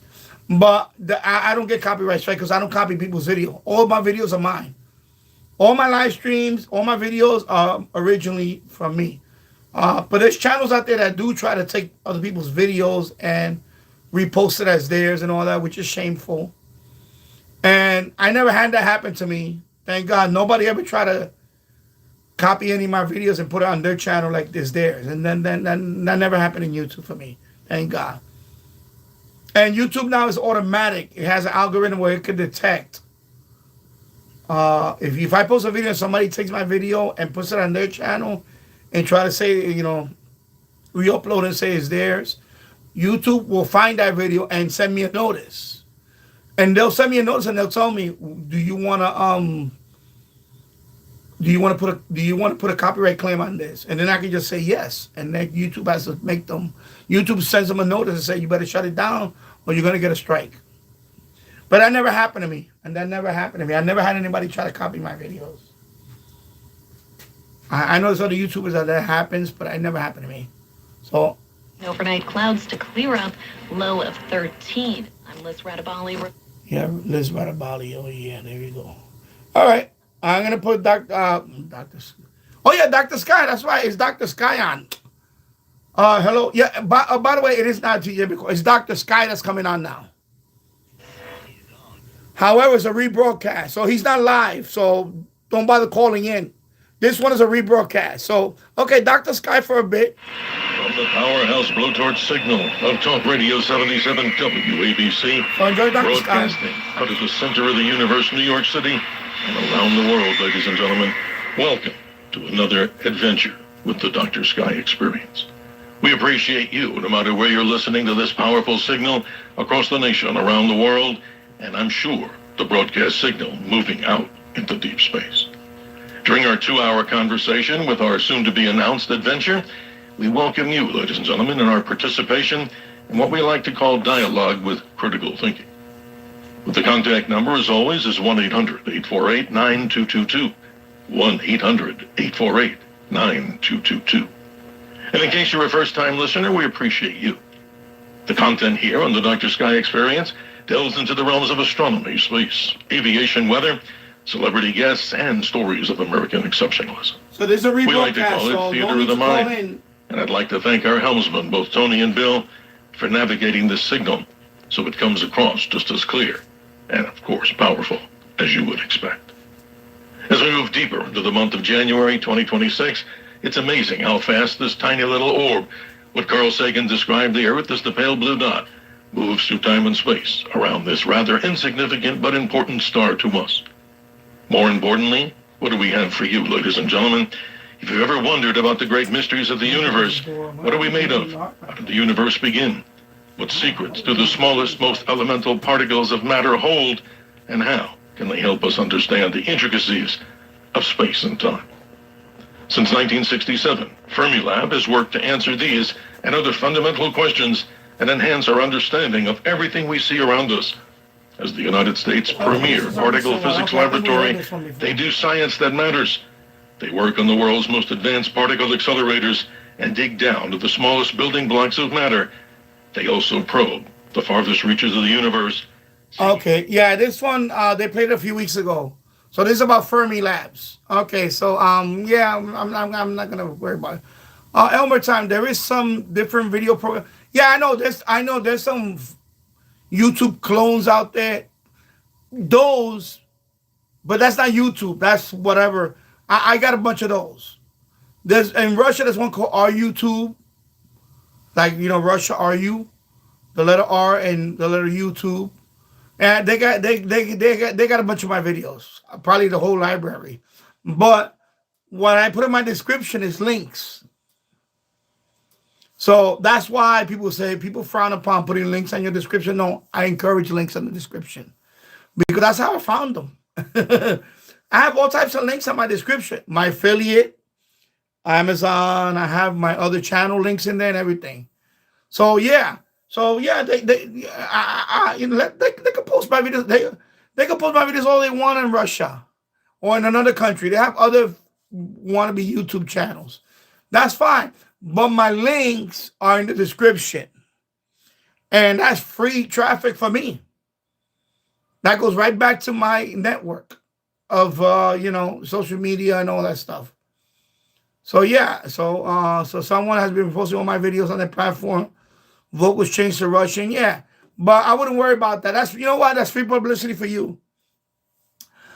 As long as in the description you put in the description some links back. Put a link back to your channel. Put the subscribe link.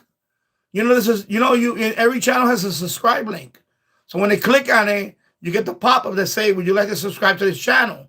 That's how you get subscribers too, by the way. So you got to put all these things on your description, people. I see people. There's a lot of people out there that got a lot more views than I do and all that, but they're very lazy when it comes to the description. Very lazy. Me, I put as many links as I can on my description. I got my Amazon links. If I'm talking about a product, I'll put the Amazon link to the product. My social media links are in there. Everything is in there. So even if they even if they post my video on Russia, Russia, YouTube, whatever, and people watching it, yeah, they'll watch it. But when they look at the description, they'll see all my social media. So it'll come back to me. You see? That's what you got to do. And they can dub it. They can put a Russian voice on it. I don't care. People know it's from me because my link is going to be in that description. So there you go. He's the co-discoverer of the quantum thing we call gravitational waves. But I was so fascinated by him, and I'm humbled to say this, Dr. Lincoln. I brought the textbook that I had, Gravitation, and he looked at me when we were doing this television interview, and he said, "Wow," he goes, "why did you bring the book?" And I said, "To be very honest with you, Doctor," I said, "I got a C+ in this class, and I'm honest with you in the audience." And he said with that look, "Well, don't you understand gravity?" And I said, "No, I don't." And I said, "Would you sign the book?" And he looked at me and he said, "Why would you do that?" And I said, "Well, I'd like to use it as a step stool for young people, children, when we do our telescope viewing so they're closer to the heavens." And I got the biggest smile from him because I don't understand gravitation. And I think it's a fascinating subject because is it true, and I got to ask you so the audience understands this, is it really true that gravity is what, partially or all, the warpage of space-time? How would you answer that to those that may want to bring that question to the forefront? To understand gravity, well, for that matter, to understand any type of science is always a little bit tricky because there are, like Shrek says, there are, layers to these things. And it is, at some level, you can think of space the way Newton did, which is simply that, space, gravity is what Newton did. It's simply a force. Einstein in 1915 rethought things, and he came up with a new theory of gravity, which actually said that gravity isn't a force; it's just the bending of space and time. Now, this idea works very, very well. If you take that idea, and the mathematics are quite complicated, you can calculate a tremendous number of things. You can calculate things like black holes, which are mysterious objects that absorb all light and all matter that enter them. And so Einstein's theory is incredibly accurate. It's been demonstrated again and again to great detail. But like all great theories, it's incomplete. It fails when you look at the realm of the very small. So Einstein's theory of gravity, which describes, as you said, is the distortion of space and time, works very well on sort of planetary scales and even human scales. And so in that sense, it's a tremendous success. But there's still room for improvement since this theory fails if you try to apply gravity down at the atomic scale. So the answer is yes, but as is often with science. It's interesting.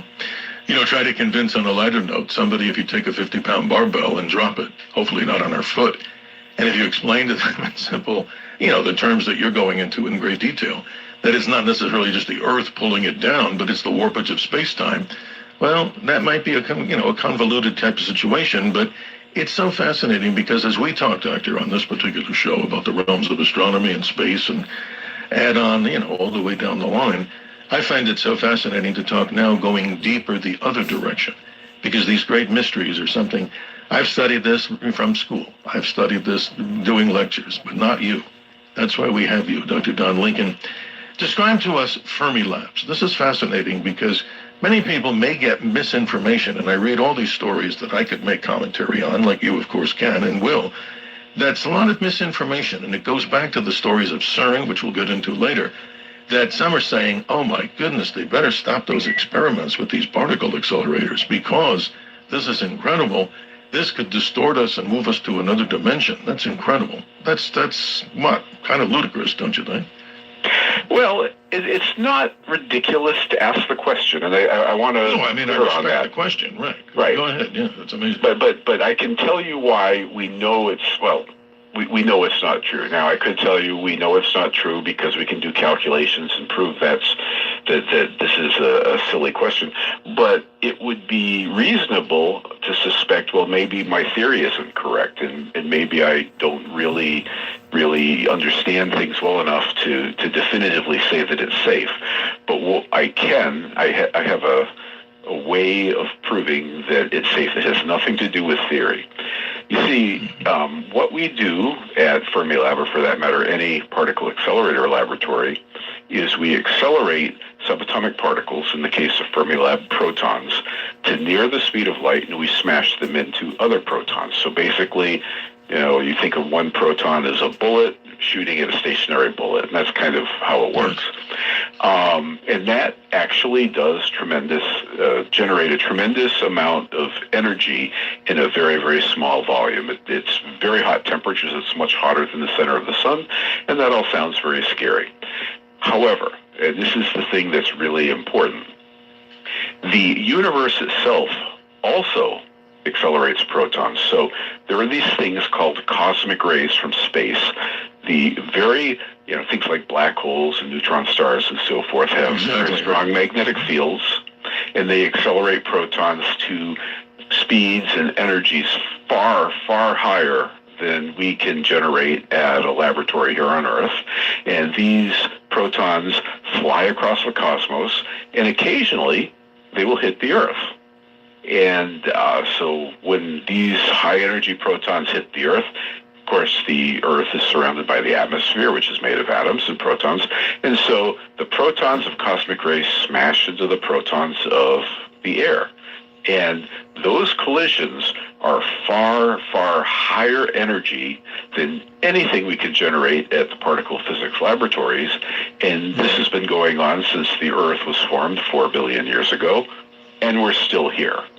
So if there were any inherent danger, forget about particle physics laboratories. You would have to worry about this happening from space, and it doesn't. And so consequently, there is nothing we can do at a particle laboratory that even comes close to what space does. So that's why you absolutely don't have to worry about this sort of thing. Well, I appreciate your time in clarifying that because I read, I'm sure you read too, maybe some of these articles are not totally science and they try to alarm people, and that's what we want to do here on the Dr. Sky Experience, always separate fact from fiction. But going deeper out into the cosmos, isn't it true? I mean, we see cosmic rays as a concern, for astronauts on potentially long-duration space missions, and either even those closer missions, like we're looking at Artemis 2 launching to do a, translunar injection, as they call it, or simply to go around the moon. These are concerns for future space travelers at the energies that you don't want to see. How do you build a spacecraft to, quote, shield, and can you even shield from these cosmic ray particles that you're describing more powerful in space? I think that's quite fascinating to discuss. Right. It's important to remember that the cosmic rays that are of danger to astronauts mostly are coming from our sun, not from other star systems. So, and though there are a lot of those, I mean, the sun is, after all, a huge nuclear furnace, and it's boiling off all sorts of gases that fly off into space. And if there's a solar flare or an ejection of solar material in our direction, that is potentially very dangerous for astronauts. That's different than the cosmic rays, the super high energy cosmic rays that I was talking about. The super high energy cosmic rays are very, very rare. The ones from the sun are very, very common, and they're lower energy, but there's a lot of them. And so, yeah, you have to be really worried. I mean, if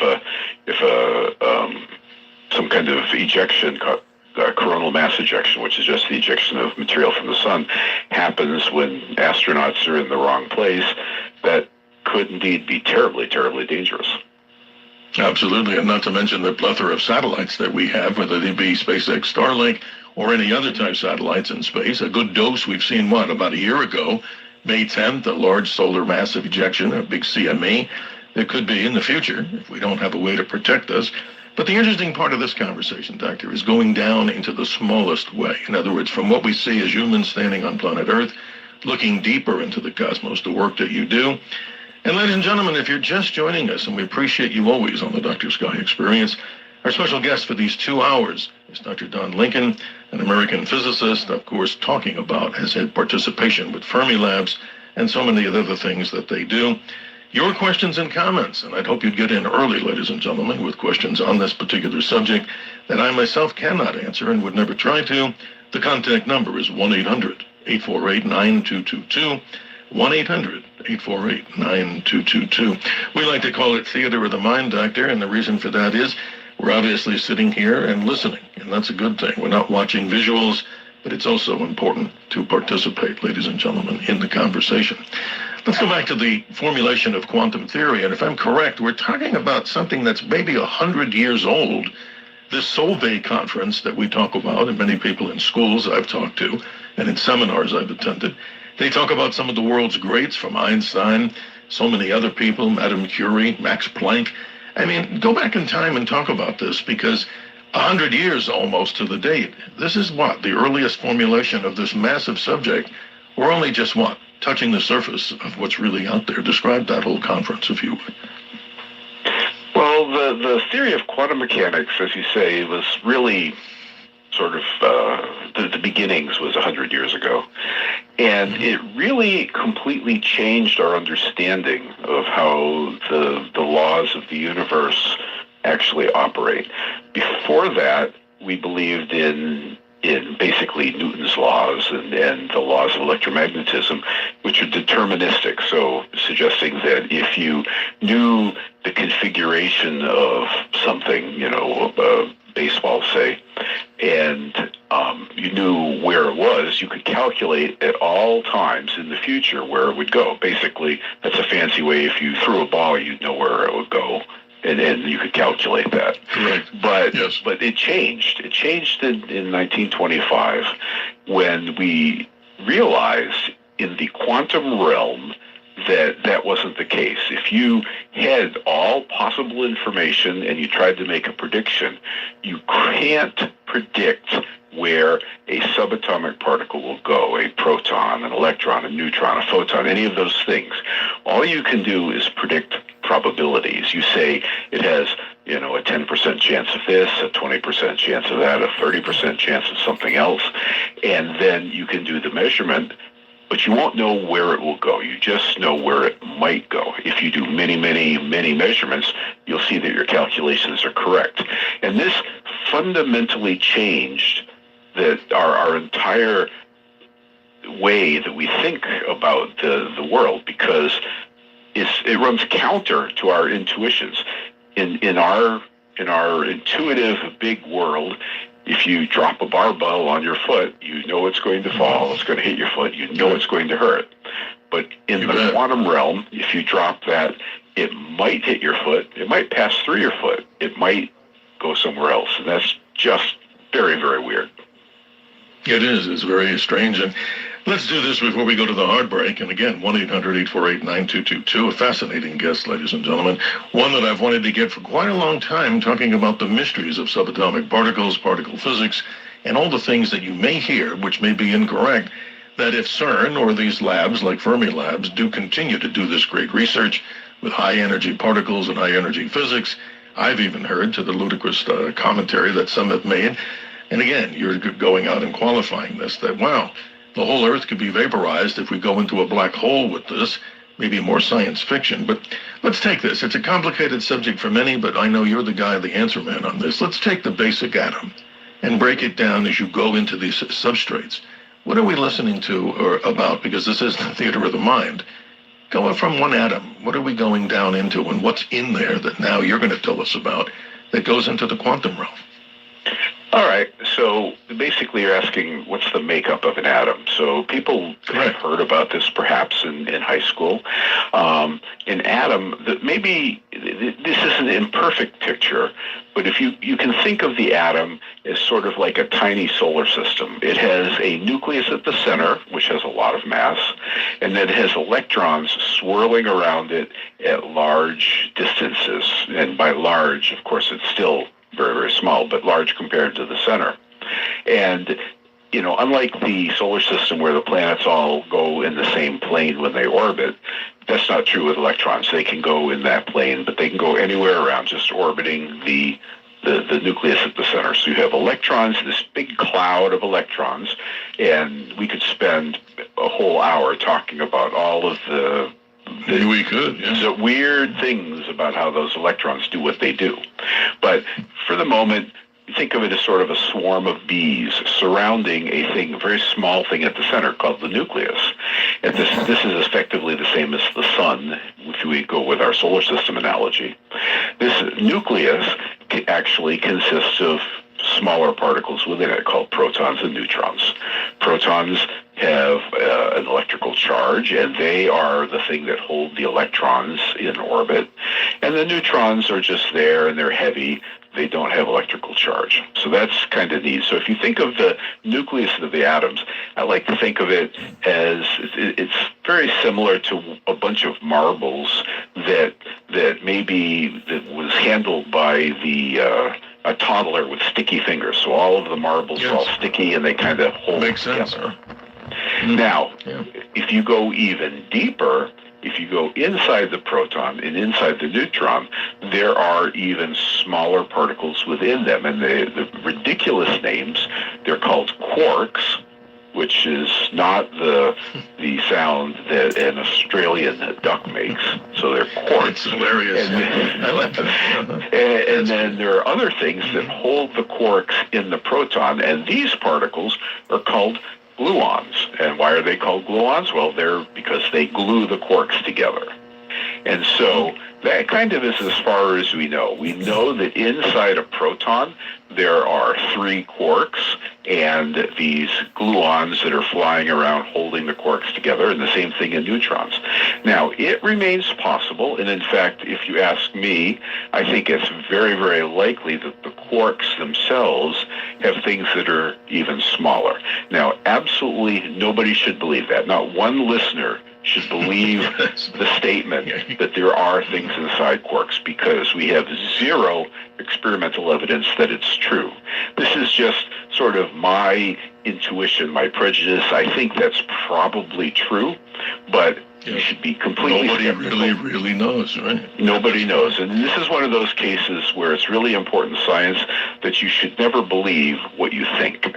So I think this is true, but I don't believe it because I don't have evidence to prove it. But anyway, so that's what we think is, you've got the nucleus of the atom, you've got these protons, and inside the protons, there are these quarks flying around. And these are the sorts of things that they're the building blocks of everything. And even the coolest thing is if you go way back in time, immediately after the Big Bang, when the universe was hot, there were no atoms. All there were quarks and electrons flying around in this great mishmash.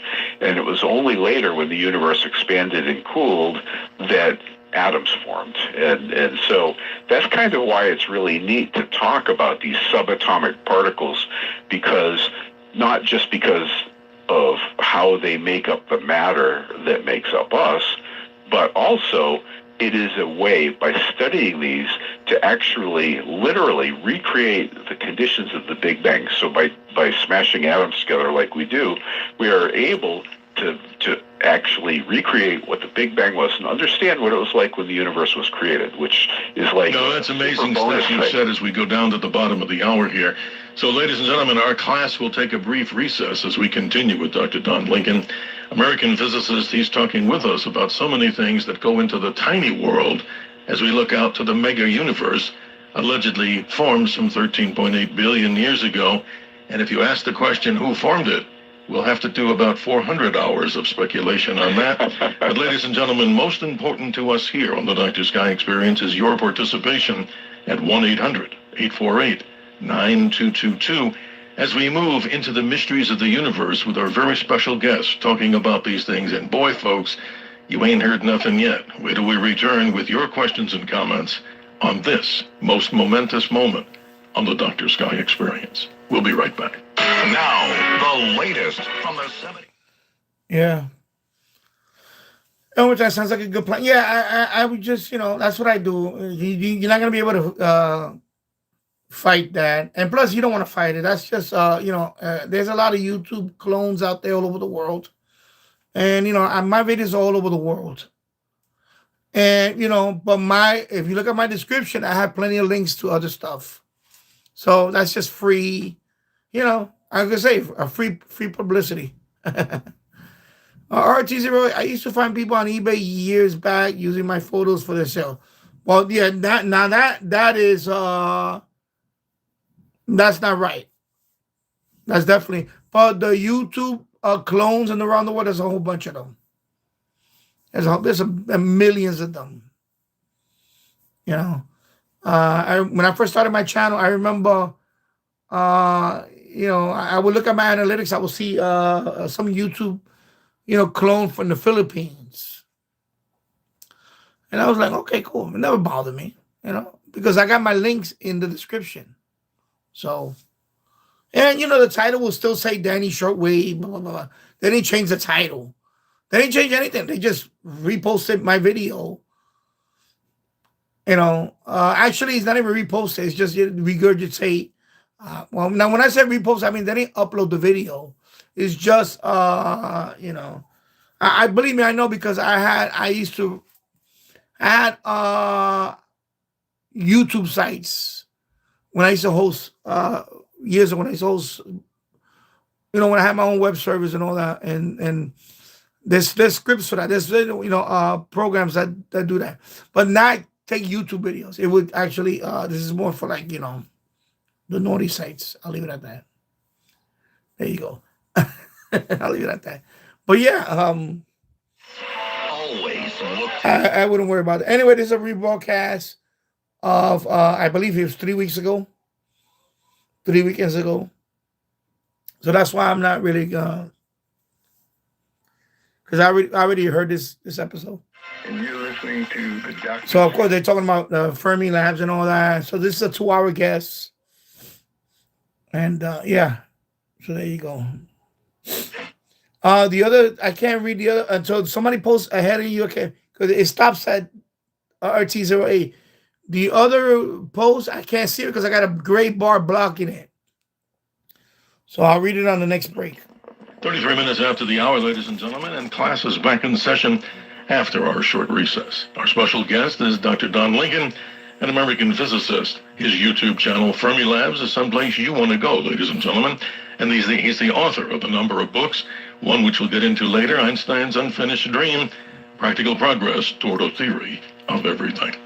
Doctor, thanks, and the phone lines, as I would expect, are lighting up here, brighter than a supernova. So let's continue with our special guest. And, ladies and gentlemen, you, the callers, you say good morning to Charlie in Cherry Hill. Good morning. How you doing, Charlie? You're on with Dr. Don Lincoln. How's it going? Good morning, and thank you for taking my call, and good morning to you, Dr. Lincoln. I was listening to you talk about quantum mechanics and physics and stuff, and the question that I have for you is something that's happening contemporary.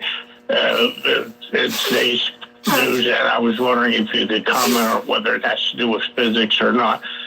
So they have this, it looks like a small handgun, but it doesn't fire bullets, but it fires these waves out of like a cone-shaped type thing.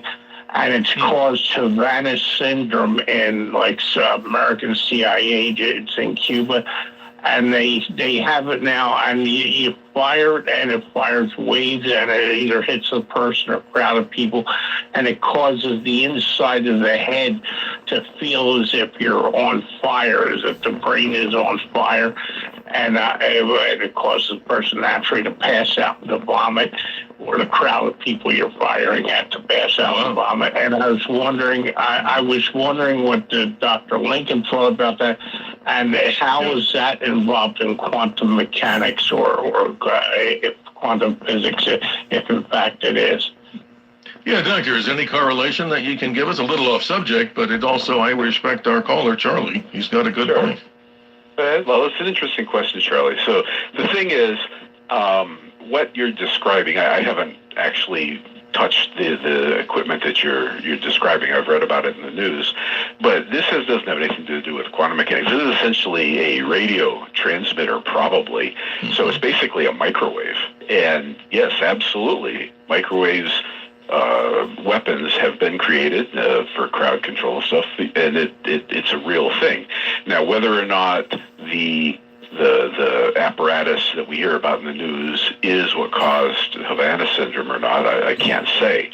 I know what you do because, well, we read the newspapers, but that absolutely could be true. It makes perfectly good sense to me, but it doesn't have anything to do with quantum mechanics. It's effectively a microwave gun, kind of, sort of. Yes, Doctor, and I just want to mention to Charlie, I spent a lot of time in the law enforcement world, and we had some products that we used to see at different trade shows, and this goes back about a decade ago. But Charlie, those were, as the doctor was saying, microwave and also acoustic type weapons that would do these very interesting, powerful white noise, generation, so that your head felt like it was, just coming apart if you were in that beam. But again, the good doctor answered, it's not necessarily related directly to something from the quantum world. Charlie, you get a response here back, and we got to move forward. Please continue. But you're saying it would be useful for crowd control? Well, we saw that. I mean, I'm onto the law enforcement side of this because I experienced this. It's absolutely in crowd control, and without talking about the denial access weapons, which are microwave, they put these big things that look like a giant square antenna on top of, let's say, a Humvee. And they've demonstrated this many times, not only in the United States, but when they hit you with those microwave particles, you obviously start to heat up like you would put something in a microwave oven. And unless you're, Superman or Iron Man, you'd probably be running for the hills. So it disperses people and animals because it does heat up your internals. But Charlie and Cherry Hill, you bring up some good points, which the good doctor did address. Thank you for being part of the show. Let's move on to Edgar in the Bronx. Good morning. You're on with Dr. Lincoln. How are you, sir? Yes, hi. Thank you for taking my call. The question that I have is, I know quantum physics is very, very, very esoteric and all that. So this is my question. Somebody who dies in the year 2026, can that person be reborn in the year 1953? And under what? Interesting. Time, like a moving through time and space, going backward like a time machine. That's interesting. Yeah. So you're asking if a person who dies in 2026 can be born in 1953? So I want to make sure I understand that question. Is that? Yeah, I'm trying to figure it out too. Is it like a time moving through time, like a time machine? Is that what you're kind of asking or alluding to? Well, I guess because of the nature of the science, would that be at all possible, given the esoteric nature of this whole science thing, and that understanding that person is an entity. And I would say that entity would have quantum properties.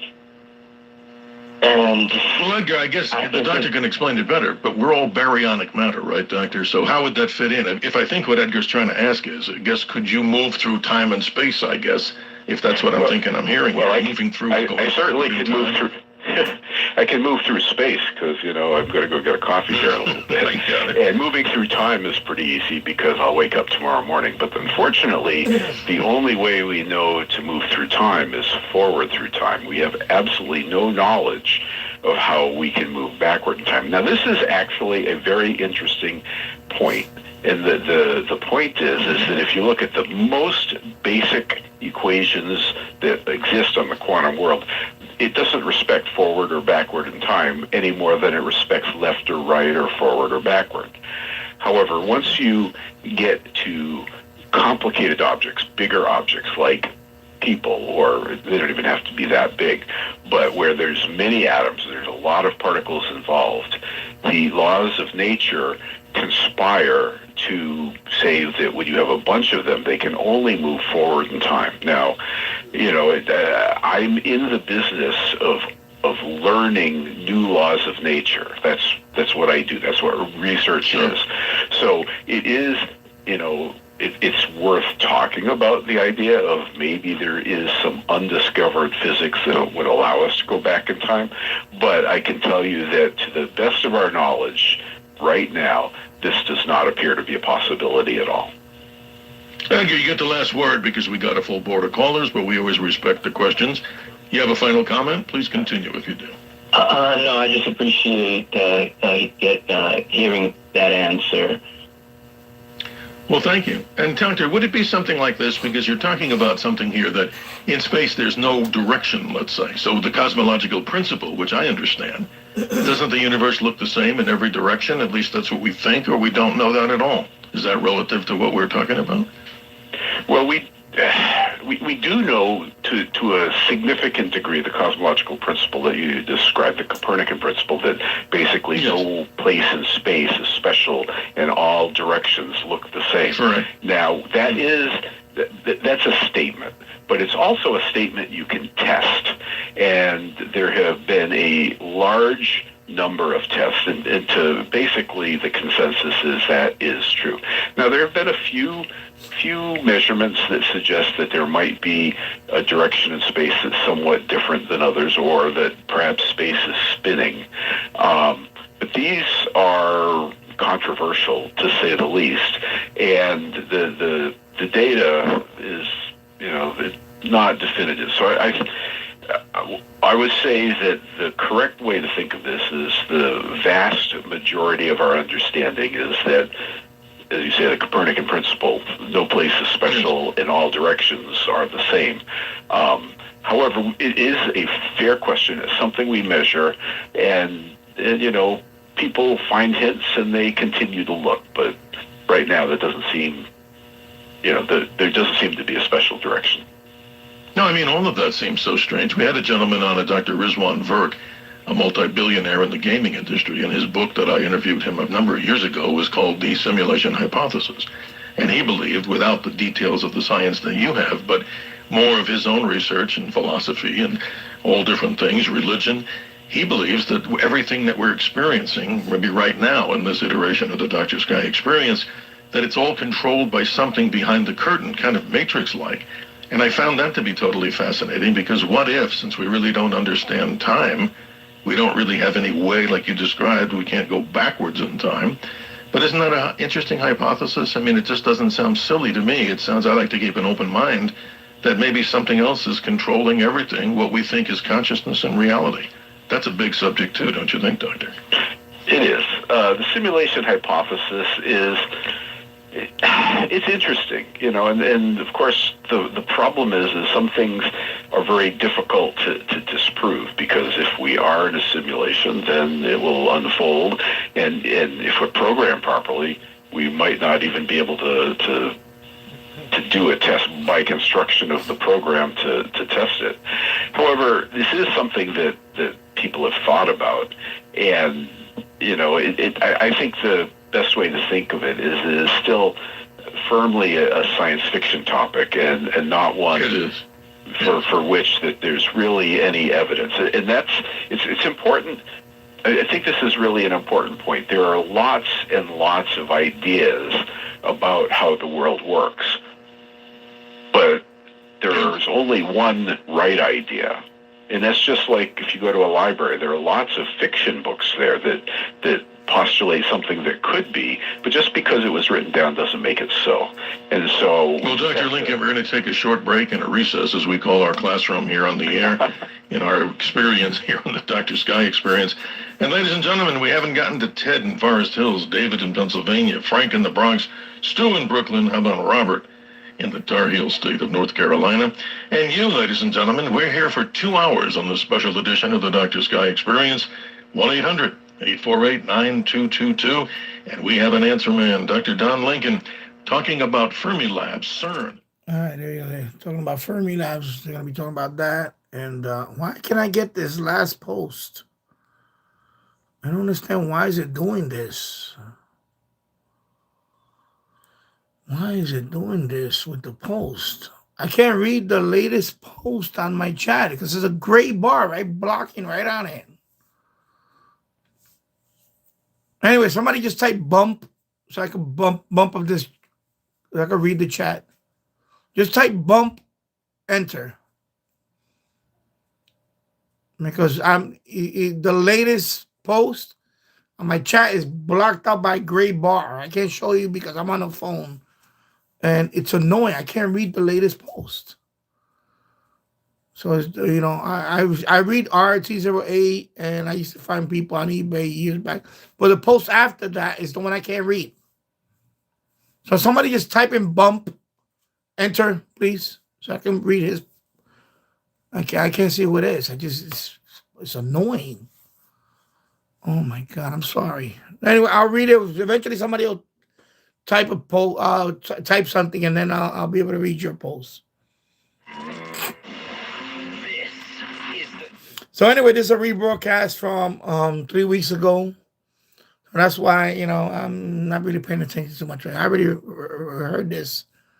I believe that when we had this. Okay, there you go. Hey, bro. Okay, there you go. Michael Youssef. Hey, bro. Okay, hello, Michael Youssef. And hello, Carl Dynquist. It says, okay. Yeah. Yeah, it's just that when you guys type the comment in the chat, the latest chat, the latest post gets blocked by a gray bar. And I never had that happen. I don't know what's going on with the YouTube app today. Having all these gremlins. I'm sorry. So, Anyway, hello, Carl Dalquist. I hope you're doing well. And hello, Michael Youssef. Hope you're doing well. How are you? And your question? All right, back to Dr. Sky. B-36 Pennington bombers. So I'm going to try to be on for another hour. Right now, I don't know what my battery level is. So that's pretty good. So I'm going to let it roll. And if battery just gives me a warning, I'm going to let it roll until it cuts off. So another hour. I would like to be on for another hour, but we'll see. And again, thank you for watching, everybody. In hour number 3 now. And this is the Dr. Sky Show on WABC 770 out of New York City. I'm located in Yonkers, New York, USA. Doctor, take it away with the questions that Ted has. This is pretty fascinating. All right, so first and foremost, Isaac Newton is one of the most brilliant scientists of all time, arguably the most brilliant. So that's the first thing. Why is the speed of light the way it is? And the short answer is nobody knows. What it seems to be is that the speed of light is a fundamental property of space itself. And here's the real kicker. We have to remember that we have space and time, but there's a combined space-time. And so it turns out that what Einstein really said is that we travel through space-time at the speed of light. So if we are sitting, minding our own business, not moving at all, we are traveling through time at the speed of light. And if we're moving through space, the fastest we can go is the speed of light. But exactly why that's the case, nobody knows. Well, Ted, this is fascinating because we talk about this in our lectures and programs. I'm sure the doctor would agree. It's a known number. If you look at it in miles per hour, 670 million miles an hour. That sure beats my fast motorcycle or anybody's Tesla, if they have one of those Tesla plaids. But Ted, you get the last word. You're a great caller, and you want to continue on, please do so for a moment. I guess Ted's not there. Oh, you are there. Go ahead, Ted. Sorry. Patience. Thank you. Hi, thank you so much for joining us. Let's say good morning to David in Pennsylvania. David, thanks for joining us on our adventure as we talk about these amazing things. Good morning, Dr. Sky and Dr. Lincoln. Basically, are the particle accelerators Fermilab in the United States? Yeah, if you could, David, could you just go off the speakerphone? That would help all of our listeners to hear your question and the doctor can answer. Go ahead and try that. Are the particle accelerators used for electrical production? I want to comment on that. Are they useful for on Earth? Electrical producing electricity? Yeah. No. Well, they use electricity to make the particle accelerators work, but they are not a source of energy. You could not have a particle accelerator and use that to generate your house. That's just not how they work. That's interesting, David. I would think just the opposite, but the doctor mentions no way, because imagine all that energy that's out there. You got a last comment or continue, David, one more time? In the winter of 2014, I want to see what Dr. Lincoln thinks of this. I worked on the theory of chaotic entropy. That would be the oceans or the atmosphere, the Earth's atmosphere or space, with this chaotic entropy creating electrical production for the people of Earth. Well, another energy question, Doctor. Unfortunately, without knowing better what precisely he means by chaotic entropy, I can't answer that because it would need to be defined better. So I guess I'll have to throw up my hands at this one. Well, David, thank you for your participation. We're trying to get the caller board cleared out for the first hour here so everybody has a chance. Good morning to Frank in the Bronx. Your question or comment, a very timely subject, don't you think? Thank you. I'm actually a subscriber of the YouTube channel. I watch it all the time. Hi, Dr. Sky. I got two questions. Can you explain how a particle can be in two different places at the same time? Well, that is one of the very enduring mysteries of quantum mechanics, and it's very non-intuitive. And it comes down to this whole probability thing. Prior to making a measurement, the thing is, you can't think of particles like we always do. They're not like little BBs. What they are is it's sort of like a cloud of places they can be. And so if it's a cloud, then that means the particle can be anywhere the cloud can be. And then when we measure it, it seems to collapse into a single place. And I know that sounds crazy, and you are absolutely, completely right to think that's just totally doesn't make any sense. But this is something that has been tested in great detail over the last 100 years. And as weird as it is, that's the way it seems to be. Well, Doctor, I studied something called superposition, and maybe that helps Frank too. That's interesting. And what? The premise and context there would be particles, can or should or do exist in two places at the same time? I mean, isn't that more the study of what we call superposition in the physics world? I just needed to know from you. Well, superposition can mean that. But like a simple thing of superposition is if you look at ocean waves, if you see two waves and they cross over one another, you get a bigger bump where the two crests cross over, and that's superposition. Now, the thing with the quantum is that literally before you look at it, it's sort of everywhere, and that is just weird, but it's true. Amazing. Frank, you get the last word. We're going to complete the caller board, but your comment, the final comment, if you'd like. How can something come from nothing? And does consciousness mean that I could be on a different planet consciously?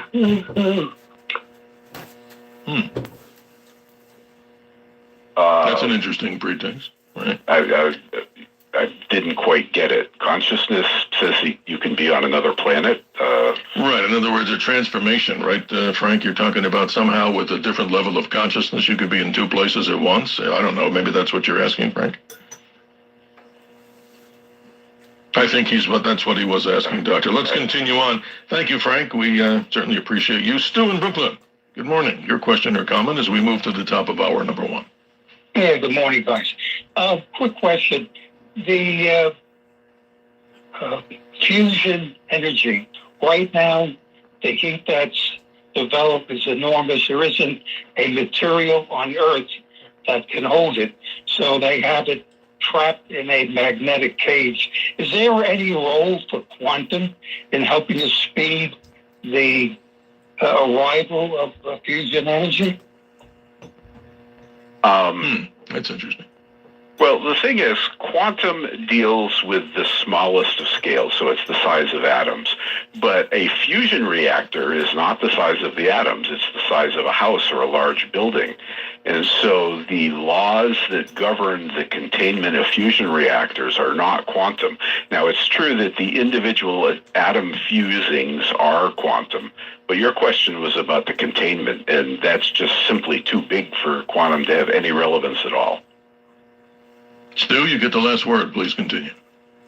Yes, Steve, you said something about this guy interview and things are being managed behind the curtain. If you just permit an old man an observation about Enrico Fermi, the secret of the atomic bomb was what Fermi had done, which was the chain reaction. When he almost blew up Chicago, it was no longer a theory. He had proof that it worked and it became the basis for building the bomb. But the reason Fermi was in the United States in the first place was because his wife, who was madly in love with, was Laura, and she was a Jew, and he was so concerned about her safety, he emigrated to the United States. So maybe there is something bigger. Well, you're bringing up something interesting, Stu, and I know that the good doctor knows so much more about it because the namesake, excuse me, is the Fermi Labs. And isn't that true, Doctor, that the Fermi, when they did this experiment, I guess, on like a football field, it was what, trying to create this reaction in a graphite pile? Is that what the whole story with Fermi there? Is that in the simplest way? Right. So they, as you said, a graphite pile. So it's essentially a large stack of charcoal briquettes with uranium in it, and they had rods in it that controlled the reaction, and they slowly pulled the rods out, and the reaction occurred. Yes, that was done underneath a football field at the University of Chicago back in the 40s. And thus the namesake Fermi Labs, ladies and gentlemen. Thank you, Stu in Brooklyn. Let's see if we can close out the hour here with Robert in North Carolina. You're on with Dr. Don Lincoln. How you doing? Hi, good morning, gentlemen. Einstein's unified field theory, where are we at in solving that? I believe dark matter and energy have thrown a wrench in the monkey works to solve those equations, to define matter, energy, and the relationships between them that construct the universe in the world of particle physics.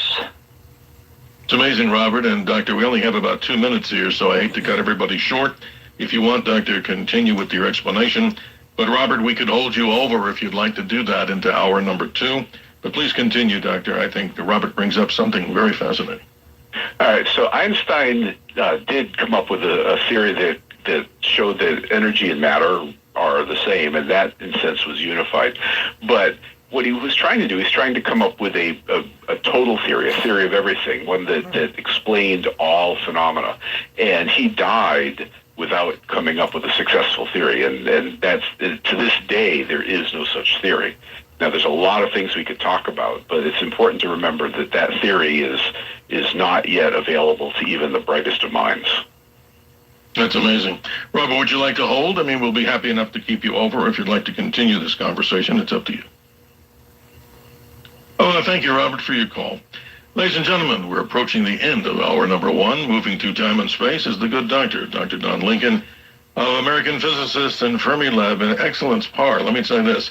We're going to be talking in hour number 2 about so many of the things that the Fermi Lab does, move deeper into the discussion of these subatomic particles, and also talk about CERN, because I'm surprised we haven't had a call about CERN and what they're doing.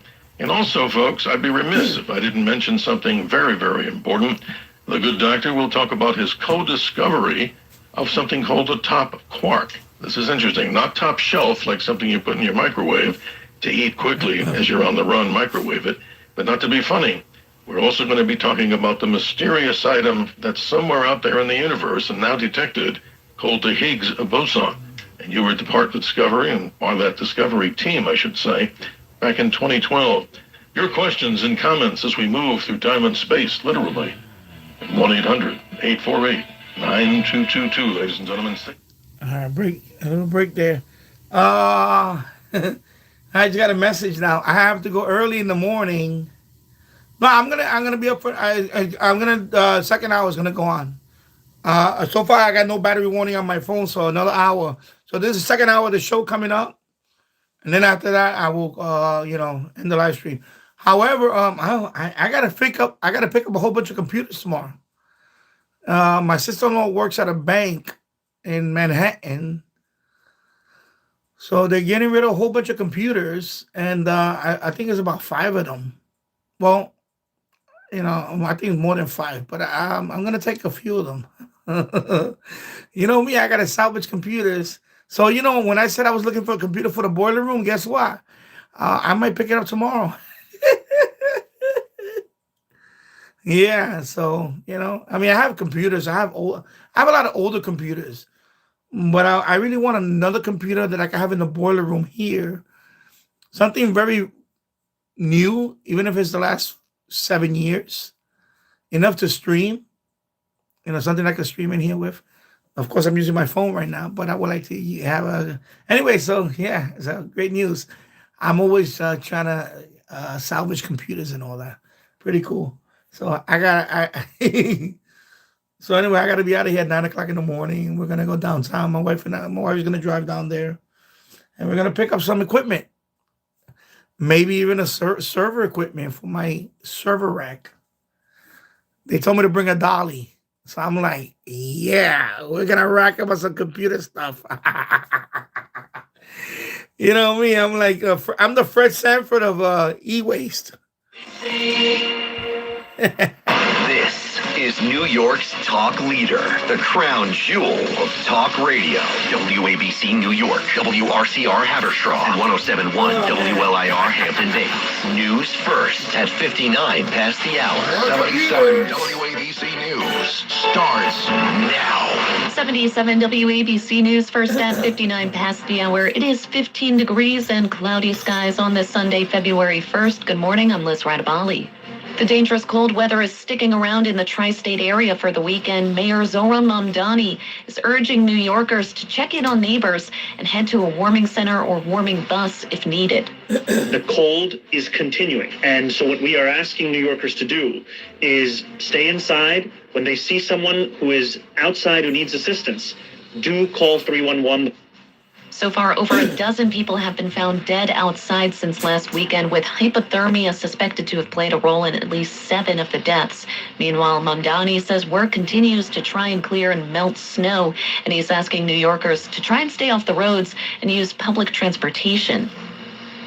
Friday's national shutdown brought thousands of protesters onto the street of Manhattan. Andrew Whitman reports. About 7,000 people gathered Friday afternoon in Foley Square in the shadow of City Hall. After some speeches, the group took to the streets heading to Washington Square Park. It was officially a protest of the immigration crackdown and deaths of 2 protesters in Minneapolis. But for many, it was also a chance to show support for immigrants in general, regardless of their legal status. No word of any arrests or issues. Andrew Whitman, NBC News Radio, New York. Giants co-owner Steve Tisch is defending himself after appearing in the latest batch of Epstein files. The DOJ released over 3 million files related to the late sex offender. In a statement released through a team spokesman, Tisch says, "We had a brief association where we exchanged emails about adult women, and in addition, we discussed movies, philanthropy, and investments. I did not take him up on any invitations and never went to his island. As we all know now, he was a terrible person and someone I deeply regret associating with." Tisch is the executive vice president and chairman of the board for the Giants, though he's had a reduced role in recent years. Lights are out at many government agencies this weekend due to a partial shutdown. The Senate passed a $1.2 trillion spending package on Friday night, just ahead of the midnight deadline. However, the bill now has to make it through the House, and lawmakers are not in session until Monday. California Governor Gavin Newsom is filing a civil rights complaint accusing Dr. Mehmet Oz of discriminating against Armenian Americans. Daniel Martindale with the latest. Oz, a former TV personality, is now President Trump's head of the Centers for Medicare and Medicaid Services. Earlier this week, he released a video filmed in Van Nuys alleging widespread medical services and hospice care fraud in the area. He says there is $3.5 billion worth of fraud happening in Los Angeles, much of it tied with the Russian-Armenian mafia. One of the businesses he spoke outside of, claiming it was a medical building involved in the scheme, is actually a bakery. Newsom's office calls Oz's comments baseless and racially charged allegations. I'm Daniel Martindale. Flags representing Danish soldiers who died supporting the United States are being restored at the American Embassy in Denmark. Tammy Trujillo reports. The U.S. had planted 44 Danish flags in front of its embassy in Copenhagen, representing the 44 Danish soldiers who died supporting U.S. forces in Afghanistan. Danish media said the flags were removed on Tuesday as part of the building's security measures. Their removal sparked public outrage in Denmark. The Military Times says because of the backlash, the Danish flags have returned to the front of the embassy. This comes amid heightened tensions between the two nations over President Trump's ambitions over Greenland, a semi-autonomous Danish territory. I'm Tammy Trujillo. In some more entertainment-related news. But I must express myself. If you don't let me gut out this house and make it my own, I will go and stay, and I will take you with me. Reactions are pouring in over the death of actress Catherine O'Hara. Her Beetlejuice co-star Michael Keaton called her my real-life true friend and added, "This one hurts." Macaulay Culkin, who starred alongside O'Hara in the first two Home Alone films, posted a tribute on Instagram saying, "Mama, I thought we had more time. I wanted more." She began her career creating Canadian sketch show Second City TV with Eugene Levy. She went on to appear in a variety of TV and film roles. She won her second Emmy in 2020 for her role as Moira Rose in Schitt's Creek. O'Hara died at her home in Los Angeles after a brief illness. She was 71 years old. Now your forecast from the 77 WABC weather desk. Today, partly sunny skies with a high of 24 degrees. Later tonight and overnight, some clouds clear up with a low of 13. Looking ahead to Monday, mostly sunny, high of 33. I'm Liz Radabali. Remember, the news, it never stops at WABCRadio.com.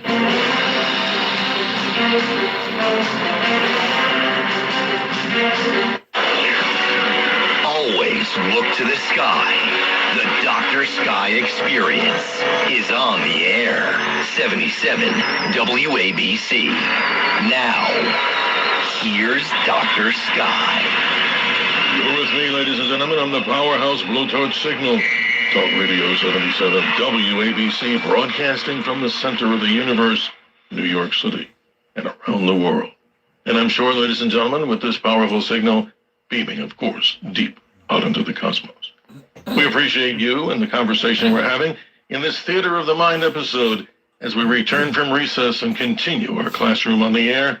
Yes, Theater of the Mind with tonight's adventure, our special guest, calling him a friend of the show, Dr. Don Lincoln, an American physicist so much involved with Fermilab. You can follow him on his YouTube channel, Fermilab, and many books, one entitled Einstein's Unfinished Dream, Practical Progress Toward a Theory of Everything. And your questions and comments at 1-800-848-9222. A rare opportunity to be with someone, that is, who knows a lot about this particular subject. And thanks to our helmsmen, Tony and Bill, making sure it all sounds so good. Welcome back, Dr. Lincoln. Thanks for spending the time again with us. We appreciate you. Again, thanks for What I wanted to get into with you is a conversation on this whole subject, your book, entitled, as I mentioned before, The Unfinished Dream That Einstein Had. Is it true that he may not have been a real firm believer, or what, a student of quantum mechanics and physics, as opposed to his doing thought experiments, and his revelations of, these amazing theories, the standard, and of course his other theories that he came up with? Describe that. Was he really a firm believer of quantum mechanics, or he didn't really have any clue about it? Well, I think Einstein, he was undoubtedly an absolutely brilliant man, and he was skeptical. I think he philosophically did not like the implications of quantum mechanics, and in all fairness, you can't blame him. They don't seem to make sense. But what he did, and this is part of his true brilliance, is he then understood it very well and thought it through and came up with a lot of what seemed to him to be very weird implications of the theory. And these are things that people hadn't thought through, but he did. And he said, well, if quantum mechanics is true, then this weird thing will happen or that weird thing will happen. And it took years for people to do the tests, but it turns out that the tests that he suggested were essentially definitively proving that quantum mechanics was real. So it was his skepticism, which I think was very valuable, that helped solidify our belief in quantum mechanics. But I think, like he, and for that matter me, it was always a little unsettled by the implications of the theory. So does his, quote, spooky action at a distance, which I've read so many times and listened to other speakers talk about, is that his basically saying, I'm not really sure what the heck's going on in the quantum world, or does that have anything to do with that at all? It does. It does exactly have to do with that. And that turned out, I mean, that was something that he said early on, and it was part of what made him so unsettled, because it somehow implied that two places that were separated by a large distance were somehow intricately connected. And that didn't make sense to him, and, well, it doesn't make sense to us even today, but it does appear to be true. Well, help us out on this. And I was never good at mathematics, I'm honest with the audience. It wasn't my favorite subject, but it's like an inspiration, wouldn't you agree? Mathematics to some is like a musical talent or some other skill like that, but math wasn't really mine. But when we talk about thought experiments, describe this, what Einstein's doing, or any physicist. You're putting these equations on the board, and don't dare try to erase them. I'm sure that would be the death knell of anybody if you were a grad student. But describe this. I mean, he's going to, let's say, Einstein, a thought experiment. It's taking what? You're filling up that board with one problem that you're trying to link to the next one to get a solution? Or maybe I'm not even making it clear. Describe that whole process of writing everything out on the board like that. It seems like they always told me in school, mathematics can be like spaghetti. You throw something on the board and hopefully it sticks. But in that case, describe these thought experiments like Einstein and other physicists. What are they trying to link together? I mean, they're trying to find an answer. Well, thought experiments and mathematics are related, but they're not the same thing. For instance, Einstein one of his thought experiments was simply to say, well, what would happen if you traveled along with a photon? What would a photon look like? Now, there's no math associated with that, but it's starting to get him to think in the right direction. And then once you have thought that through, then you can start generating the mathematics, because mathematics is a concise way of working through the implications of your idea. So the thought experiment gets you the idea. The mathematics allows you to take that idea and see where it takes you, where that thought ends up. So that's sort of how it works. 1-800-848-9222. The phone lines are open, ladies and gentlemen. Questions that you may have about the wonders and the mysteries of this subatomic world article in quantum physics. Our special guest, Dr. Don Lincoln, American physicist, and a person, of course, that you can follow on YouTube, his channel, Fermilab. I want to get into the meat of your one co-discovery here and other interesting things. In 1995, I'm reading this, you're the co-discoverer of the top quark, and I think in hour one you were addressing what quarks are.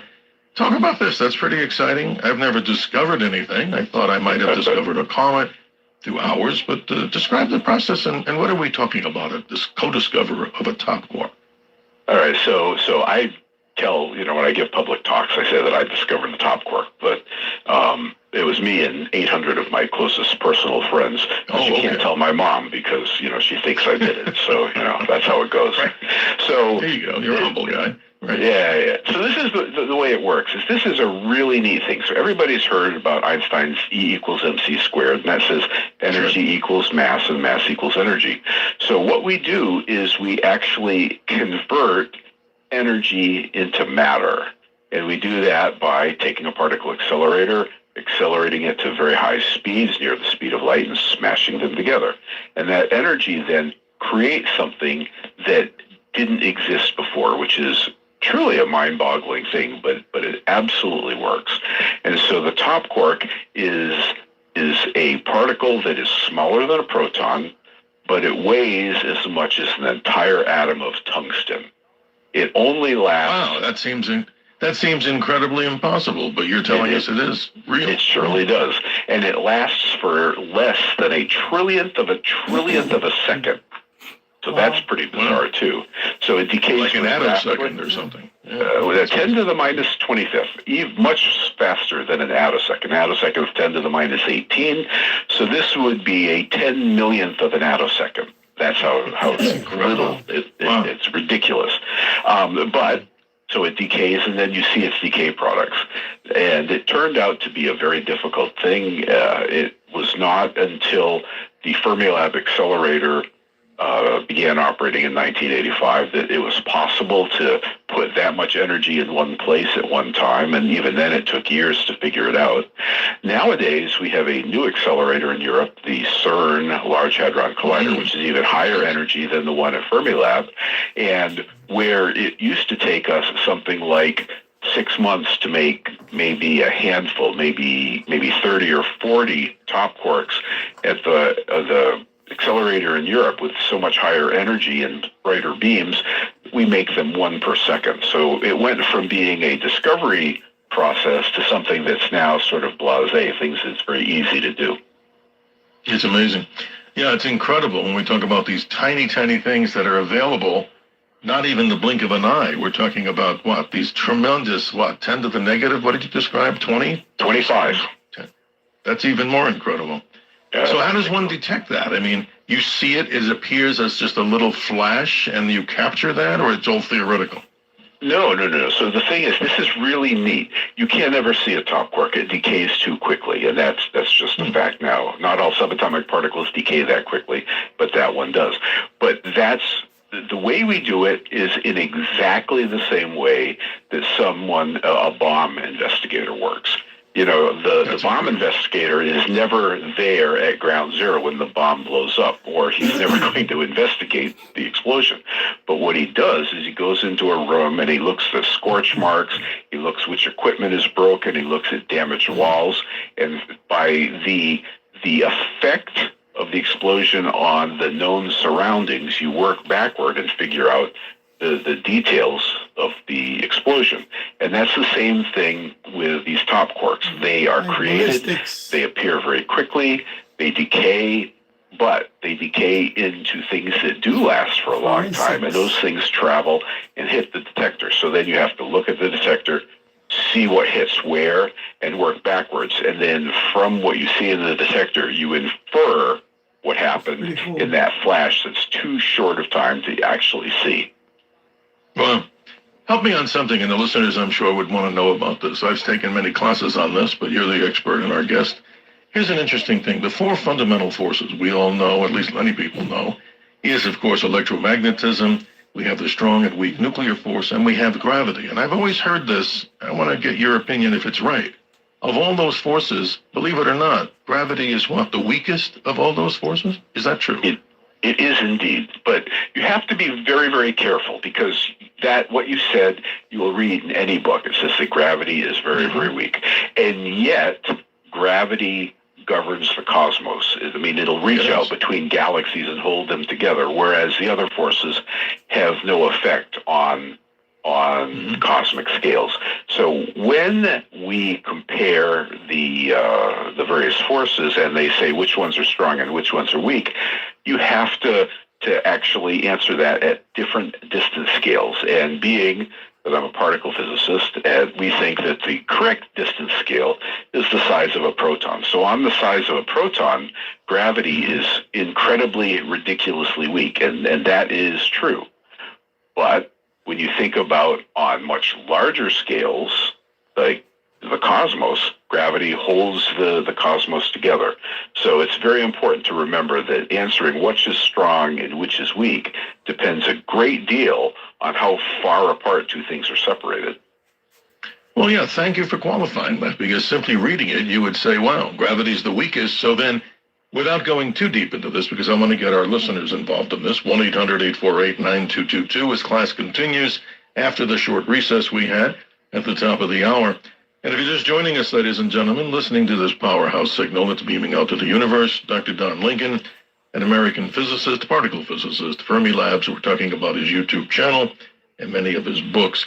But this is fascinating stuff. I mean, it just defies anything. 50 years ago, we would be sitting there going, what? There's things that are even smaller than the atom? I mean, that's totally mind-boggling, and I'm sure the audience probably feels that way. But here's something I want to jump into, probably the creme de la creme of this whole conversation, in my opinion. There's a mysterious particle that was thought about by a physicist with the namesake Higgs. This is something interesting. In 2012, the world is announcing that you folks, meaning you're part of the team, what the heck is a Higgs boson, and does it really indeed have something to do with adding mass to something? That's all I know from my research. All right, so that's really kind of tricky because, of course, there's a lot of bad reporting on that. So there are two separate things. That, yes. Yes. Mm-hmm. One is the Higgs field, and one is the Higgs boson, the Higgs particle. The Higgs field is what gives mass to subatomic particles. The Higgs boson is a way to see the field is real.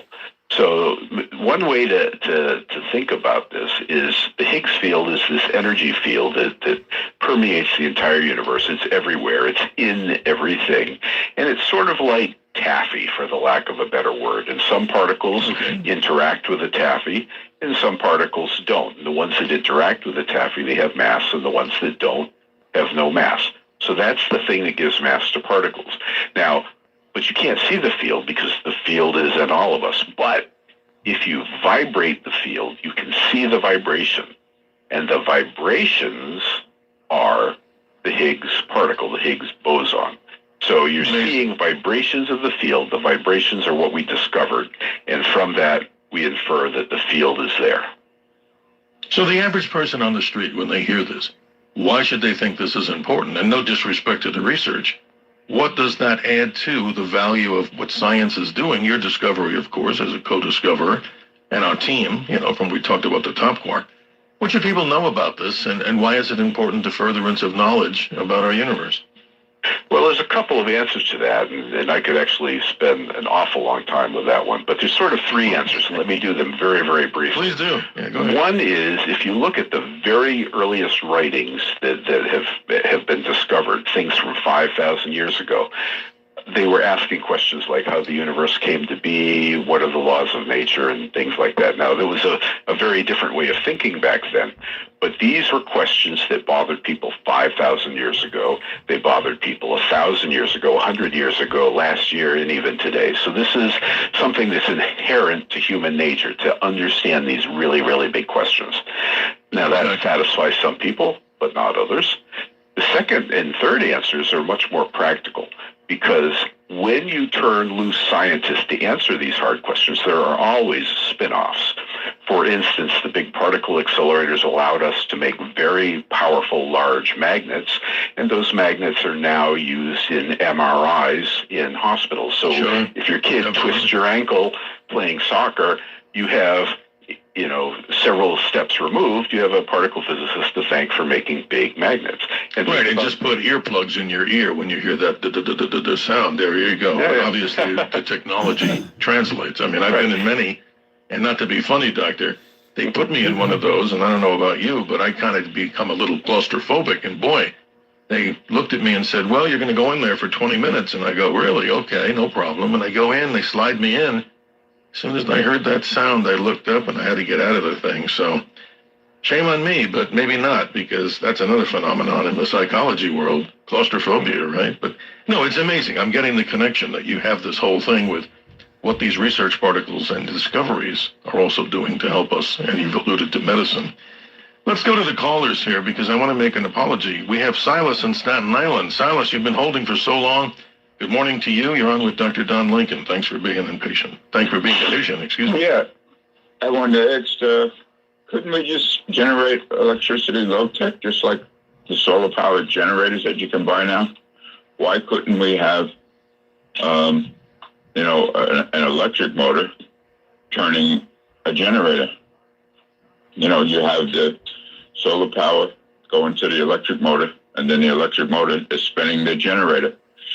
The reason you turn on a light bulb in your studio is because there's a generator being spun somewhere, and or we could put small scale nuclear power turning large motors. You know, we've had small nuclear power and submarines and battleships since forever. Why couldn't we just go low? Yeah, I think the doctor was saying, Silas, I think he was saying that you cannot, if hopefully I'm not repeating something incorrectly, I think you were saying, Doctor, that you cannot harness the power from these particle accelerators, and maybe Silas is thinking you can. I don't know. What say both of you? Well, no, I mean, I mean, it's simply turning a generator with electric motor that's powered, and the electric motor is being powered by solar energy. You know, you're taking,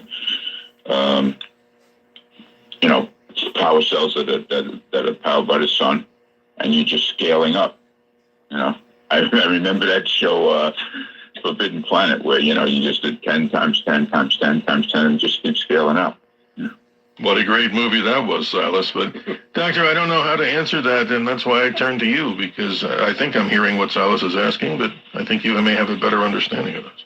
Well, the thing is, solar power creates electricity already, and so it would be used to turn a motor, and then the motor would turn a generator to make out electricity.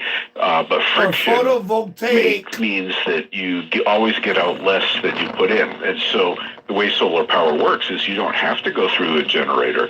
The solar power cells generate electricity all by itself, and then that power can go out on the grid. You just skip the generator stage altogether. Exactly. Now, the other question about nuclear power, sure, nuclear plants, you make the power gets hot. I mean, the reactor gets hot, it boils water, and that'll turn a turbine and make energy. But with solar power, you just don't have to go through that motor generator step. Interesting, Silas. Exactly. That's the only technology we have to generate electricity out of the sun. That's it. Out of nothing. Everything else has to be generated power.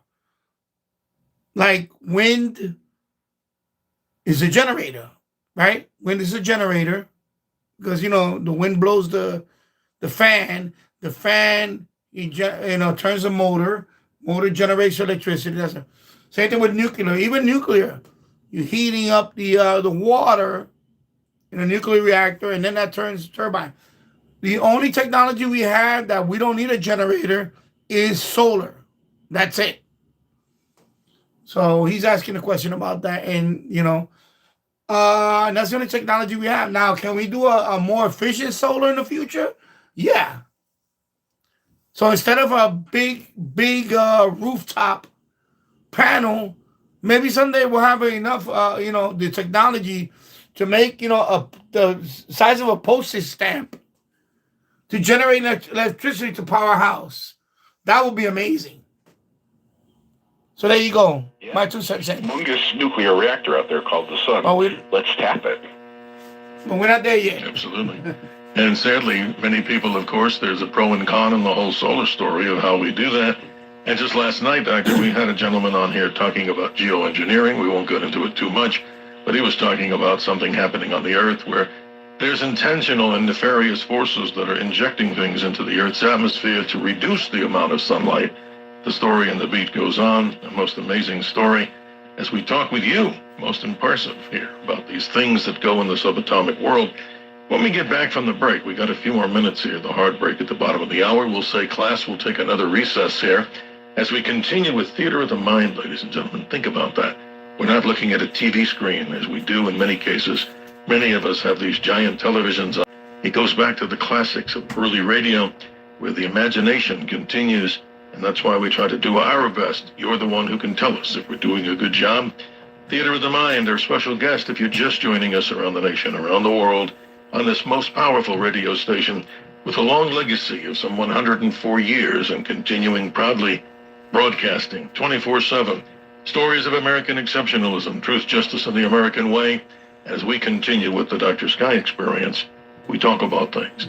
But, Doctor, we always give everybody in this program, and I'm going to jump in here briefly, if you don't mind, we give them a little sky report, and I want to continue just for the few moments before the break. If you look into your skies, ladies and gentlemen, we've been Jupiter positive for the last couple of weeks. Jupiter, if you look into your skies, if it's clear, depending on where you are, the more east coast, it would be nearly overhead and moving toward the western sky. Jupiter, the magnificent planet, this giant ball of gas, now some 394 million miles away from your eye. Those of you with telescopes, if you do have them, check out some websites, theskylive.com, to learn so much more, not only about Jupiter, but Shallow Sky Jupiter. ShallowSkyJupiter.com will give you the positions of the Jovian satellites that Galileo did this experiment. I'm sure the good doctor knows. January 7th of 1610, he takes this primitive telescope, and oh boy, did he get in trouble. Defying what was taught about that the Earth was the center of the universe, and how dare anybody say differently. He showed people on the streets in Italy, or from his home, the amazing planet Jupiter with these little things that moved left and right. These were the great Galilean satellites. So much more, Doctor, as we talk about when we come back. I'd really like to get into a conversation with you about the collision that we have, and I think it's a collision, of where the standard model and the theory of everything hopefully someday can come together and quickly. What would that do? That would just give us the theory of everything means we'd solve most of the problems in classic physics. Is that true? Well, that's what a theory of everything is. The idea is that if it exists, then it answers all questions. And that is the goal of physics. The standard model is a step along the way. We know a lot, but there's a lot more to learn. Well, we love it, and we're appreciative of you, Dr. Don Lincoln, again, our special guest. If we didn't get to you, Alexei and Eddie in Babylon, we will on the other the other side of this hard break. 1-800-848-9222. Theater of the Mind takes a momentary break as class takes a recess. Back with more on particle physics and the wonders of the universe, both infinite and tiny in the microcosmic world. We'll be right back. The views and opinions expressed by the individual host. Break there. So there you go. Okay, so 3 hours and 46 minutes in.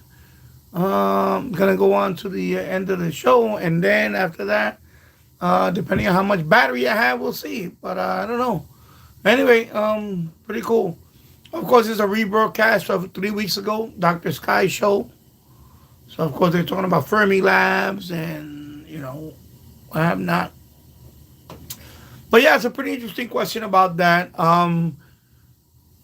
Again, the only way we get electricity, well, there's two ways now. The generator way, which is whether it's water, wind, or steam powered or whatever to turn a turbine and crank a generator, or coal fire, whatever. The other way is solar. Solar is the only technology that we have that we don't need a generator to produce electricity. Okay, photovoltaic solar panel takes the electricity and right away, the power from the sun converts it into electricity without no generator. That's the only technology we have. That's it. Now in the future, we can shrink the panel and be more efficient. Maybe who knows? In the future, maybe something the size of a postage stamp can produce enough energy from the sun to power a house. But we're not there yet. We're nowhere near that. It's getting there slowly, but we're not there yet. We still have a long way to go. Because right now, solar power is very expensive. It takes up a lot of space to power a house. You will have to, basically your whole roof will have to be solar panel. But we're not there yet. Maybe someday in the future we can be more efficient and have it to the point where we could get it down to like a postage stamp to produce a significant amount of energy. That would be amazing. But we're not there yet. We're nowhere near that. And that was a lunar module policy. So there you go. And you guys, thank you for watching. And back to Dr. Sky. Quantum physics thus reveals a basic openness and oneness of the universe. A quote from another classic physicist, Erwin Schrödinger. His, of course, story goes on to a discussion maybe later in this program of the mysterious paradox called Schrödinger's cat. 33 minutes after the hour, we continue with Dr. Don Lincoln. And yes, ladies and gentlemen, your calls and questions. Let's say good morning to a friend of the show, Good morning, Alexei in Queens. How are you doing this morning? Your question. Good morning, Dr. Sky. Pleasure to speak with you and your guest. And thank you. You know, it's interesting. The scientific community has labored hard and long to understand the ultra microcosm and the ultra macrocosm. That is the realm of the atom and below, and the realm of the galaxies and clusters of so on of galaxies of open infinite space. We're building liniacs, babytrons, cyclotrons. We tear atoms apart and we gain some little bit of information. And we go to the macrocosm and build these huge space telescopes, and we're laboring on, we know the Hubble redshift, and we know this and that, and the formation of different types of galaxies, the star evolution. But we are missing something very critical in the study of science. We are not observing in a pure manner. We are conjecturing on what evidence or what information has come out of what we thought is going on, you see. So when you ask the questions, why do stars form? How is galaxies formed? The atom, where does the proton come from in the beginning? And all this, nobody even has a clue as to where it comes from. You go back to the steady state theory, which predicates that matter will arise out of nowhere from space. Space has an inherent value of that was Fred Hoyle, I think, right? The study. Yeah, Hoyle and Bondi and Barnard and all the rest. But the point is that in every cubic meter or whatever of space, a free neutron is born. And as we know, the neutron, and your guest would know this, of course, the neutron decays, the free neutron, and you get a proton and an electron. So here, out of raw space, you have the production of matter and energy. And how does it all happen, right, Alexei? Not to cut you short, but we want our special guest to discuss this and give his perspective. You've asked a lot, and they're all great. Doctor, wow, that's a lot to talk about, don't you think? It surely is. So how stars and galaxies form, we pretty much understand that. There were clouds of gas and gravity pulled them in, and eventually they became dense enough and the stars started to burn and galaxies accumulated. But at the core of that is, where do the protons come from?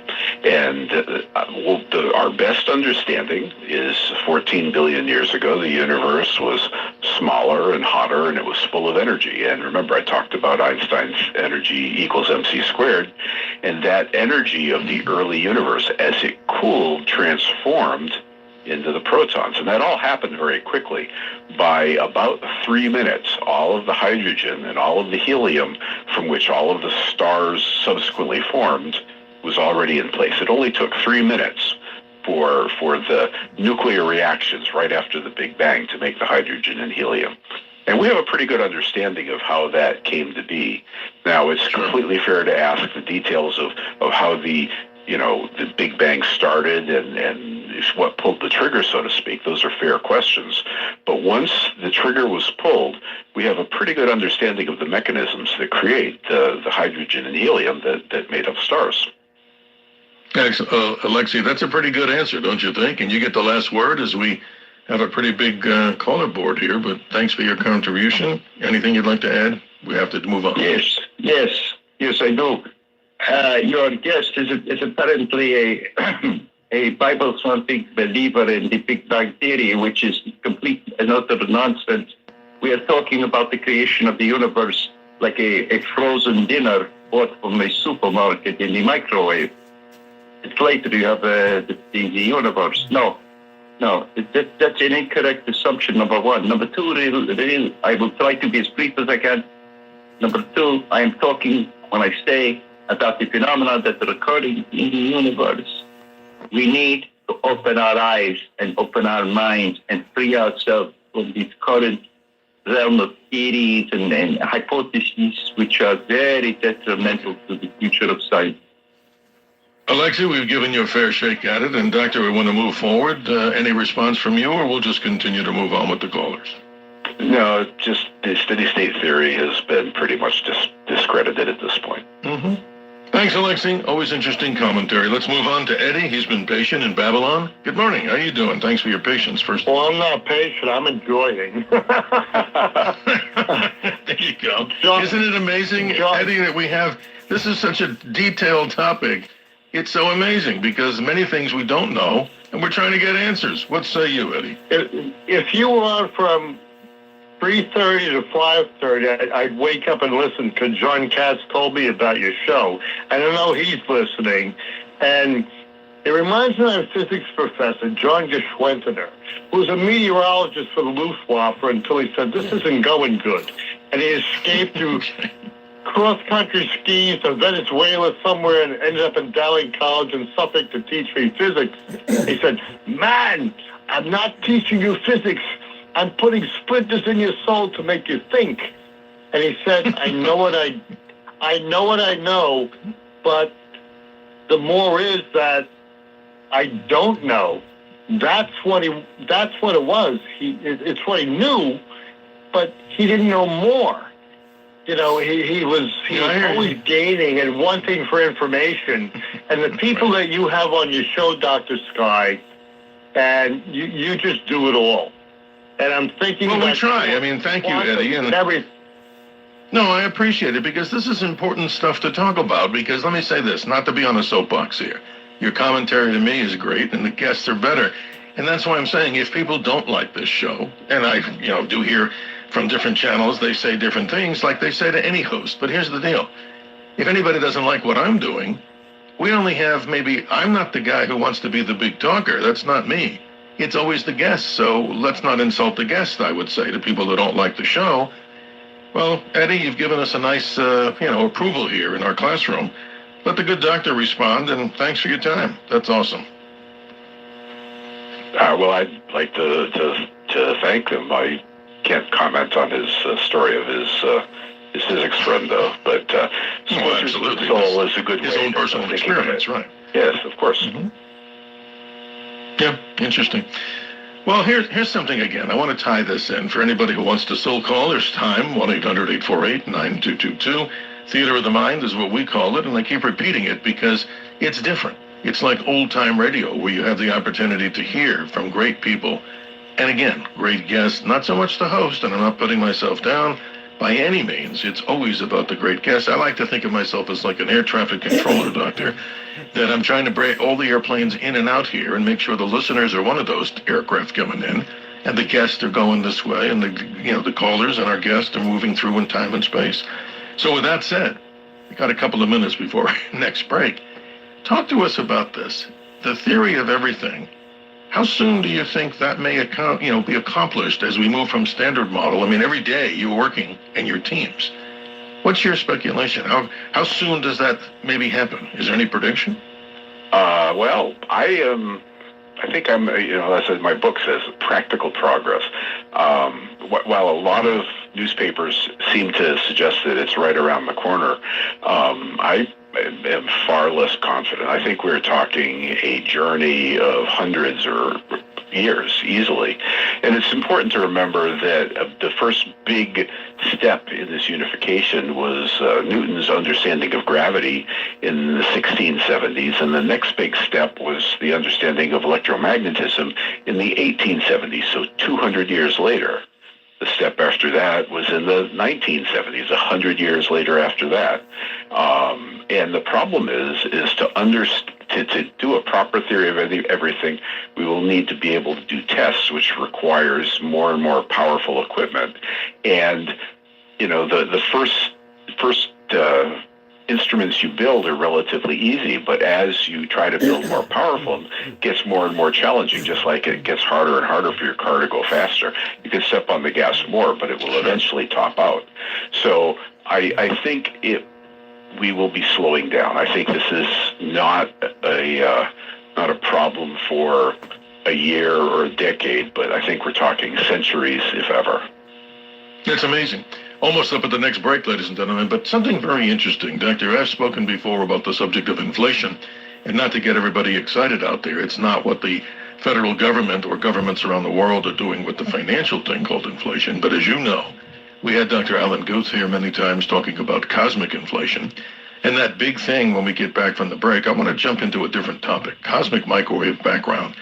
Why and how did it occur, if we can even answer that? Gravitation waves, the thing I was talking about our good friend Dr. Kip Thorne, antimatter, gravitons, and things like that, the strangest of the strange. Much more with our special guest. We call him a friend of the show, Dr. Don Lincoln, American physicist, particle physicist of Fermilab, gentlemen. And ladies and gentlemen, your calls at 1-800-848-9222. Class will take a recess, and we will be right back. This is 77 WABC Newsroom Extra. There you go. We just went over the 4-hour mark here. My live stream. Dr. Sky show is going to be on for another, I don't have a clock here. I'm sorry. I need to implement a clock here.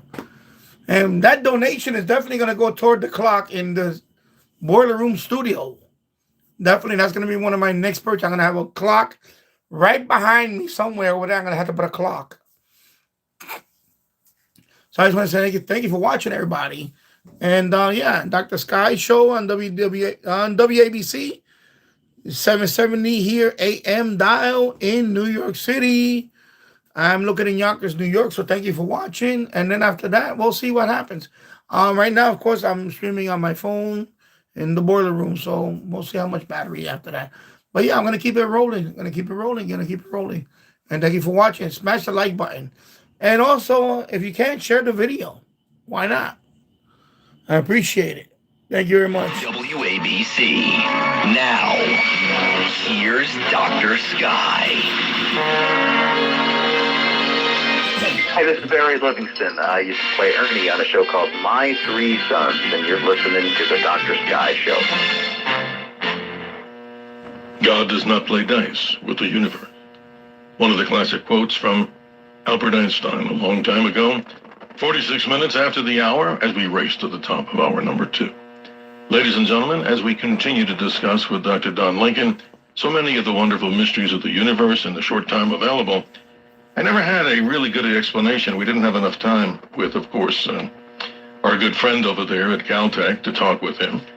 And the interesting part is this whole conversation goes now to the question that hopefully we can get into a short conversation from you. The whole story of gravitational waves. You know, Dr. Kip Thorne, I think, is one of the co-discoverers of this. Describe it to us in the simplest terms that people can understand. Gravitational waves is simply, the first thing you have to understand is space has sort of a structure. It's rubbery, for the lack of a better word, and basically what happens is in the same way that rubber can vibrate, so can space. And so when you have two large, heavy objects, whether it be planets or black holes or something like that, stars orbiting one another, what it essentially does is that orbiting motion causes space to flex, and then that's what gravitational waves are. That's all it is. Amazing.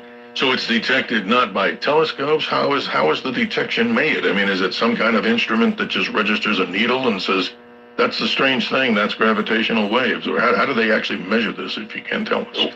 Well, basically, they have this instrument that's a big L, and each leg of the L is a little over a mile long. And so what happens is the gravitational waves go through, remember, gravitational waves are the stretching and shrinking of space. And so as it goes over this this big apparatus, what will happen is one of the legs gets a little bigger and one of the legs gets a little shorter, and you measure the small variations in the length, and that is the way in which gravitational waves were seen, by the little L's just changing length ever so slightly. Totally amazing. I mean, who would have thought of such a thing like that? And when we spent time with Dr. Kip Thorne, I mean, he was explaining it. But the time we were there, it wasn't the discovery. He was talking about it from a theoretical standpoint. But let's move on to something that I think every listener out there has watched and heard about, from sci-fi television shows like Star Trek and others. The concept of antimatter. I mean, is there really such a thing? Has it really been detected? And Let's talk a little bit about that, because I've heard, in a simplistic way, that if my body and an antimatter body of myself or yourself, if they collided, they would just what? Annihilate each other? Is that even a fair assessment? Correct. So first, antimatter is absolutely real. Guaranteed 100%. It was proposed in 1928, discovered in 1931. We can make it. It's real. And what you said is correct. If you take matter and antimatter and you bring them together, we say they annihilate, which is a fancy way of saying they release a huge amount of energy. If you were to take a paperclip of matter and a paperclip of antimatter and touch them together, the energy release is equivalent to the Hiroshima explosion. So That's amazing. It's an outrageous amount of energy. Wow. That's mind-boggling. So with what you can tell us, unless it's a government secret, Defense Department's military, can there even, or has there been some way of actually producing that experiment that shows, wow, or have you said that they've already done that? Oh, all the time. But we do it in such small quantities that it doesn't matter. So Fermilab used to be the most powerful antimatter production facility on the planet. And That's so remember amazing. what I said. A gram of antimatter and matter is a Hiroshima explosion. So we worked really, really hard for something like 20 years to make as much antimatter as we could. And if you took all of the antimatter we ever made and combined it with the same amount of matter, it would be about enough energy to take a 5-gallon bucket of coffee and warm it from cold up to room temperature. So totally amazing. What that tells you is it's incredibly hard to make antimatter. That's the bottom line. From a physics point of view, yes, it could be this outrageous weapon, but the reality is it would take something like 1 billion years to make to generate enough antimatter to make a single hydrogen bomb worth. And there's a lot easier ways to make hydrogen bombs. Well, Doctor, I'm hoping that my antimatter in your particle out there does not meet anytime soon, because I'd like to continue to be around just like everybody. Let's close out the show. Maybe one of the last callers of the show. We welcome Peter in Massachusetts. You're on with Dr. Don Lincoln. Thanks for your patience. How you doing? How you doing, Dr. Sky? I just have this conversation is extremely interesting, but I want to ask your guest, is there any conditions to where the Earth can temporarily lose gravity? And has it happened in the past? Can it happen? Because on social media, there's these viral posts that are saying that on August 12th, we're going to temporarily, for 5 or 6 minutes, lose gravity. And I would like the doctor to debunk that. No. Well, Peter, you bring up something interesting, and let's pretend we're in the White House press office right now, and Dr. Don Lincoln is up on stage, and if that's a concern that the world might have, what would you say to the audience and this audience? That's interesting. Well, I'm not nearly as accomplished a speaker as the White House press office, but the simple fact of the matter is gravity will never disappear. It's real. It's forever. It's not going to happen. So all that online stuff, that's just completely bunk. So I think we can all be very confident and, just sleep well that night. Peter, you get the last word, and we'll close out our show in a few minutes. Go ahead. Peter, are you with us? So under yeah, I'm still here. Go ahead, sir. Can you hear me? I sure can. Please continue. So under no conditions can the Earth temporarily lose gravity? None. This is simply impossible. Gravity is inherently a property of matter, and as long as the Earth is made of matter, it will create gravity. And that's just that. It's not going to disappear ever. Well, I feel good what you just said, Doctor, because I'll sleep better tonight, and I hope Peter will, and everybody who's called, or everybody who's listening on this vast audience. Let's go back to you for a moment. Ways that people can get in touch with you. We've mentioned YouTube, your channel, Fermilab. And is there any other way that people can get in touch with you that you'd like to share with us? Because I'm sure they have many, many questions, and we've only scratched the surface, as they say. So tell us more about you. Well, I interact with an audience on Facebook. That's where my primary contact to the public. Okay. So if someone wants to look at facebook.com/dr.don.lincoln, that's me. And I cannot possibly answer all the questions I get there, but I do my best. Well, I appreciate your honesty, and that's good, because with a subject like this, I'm sure you'd be bombarded, like particles from the universe. One last, or a couple of different questions that I have from many people that have asked me these questions.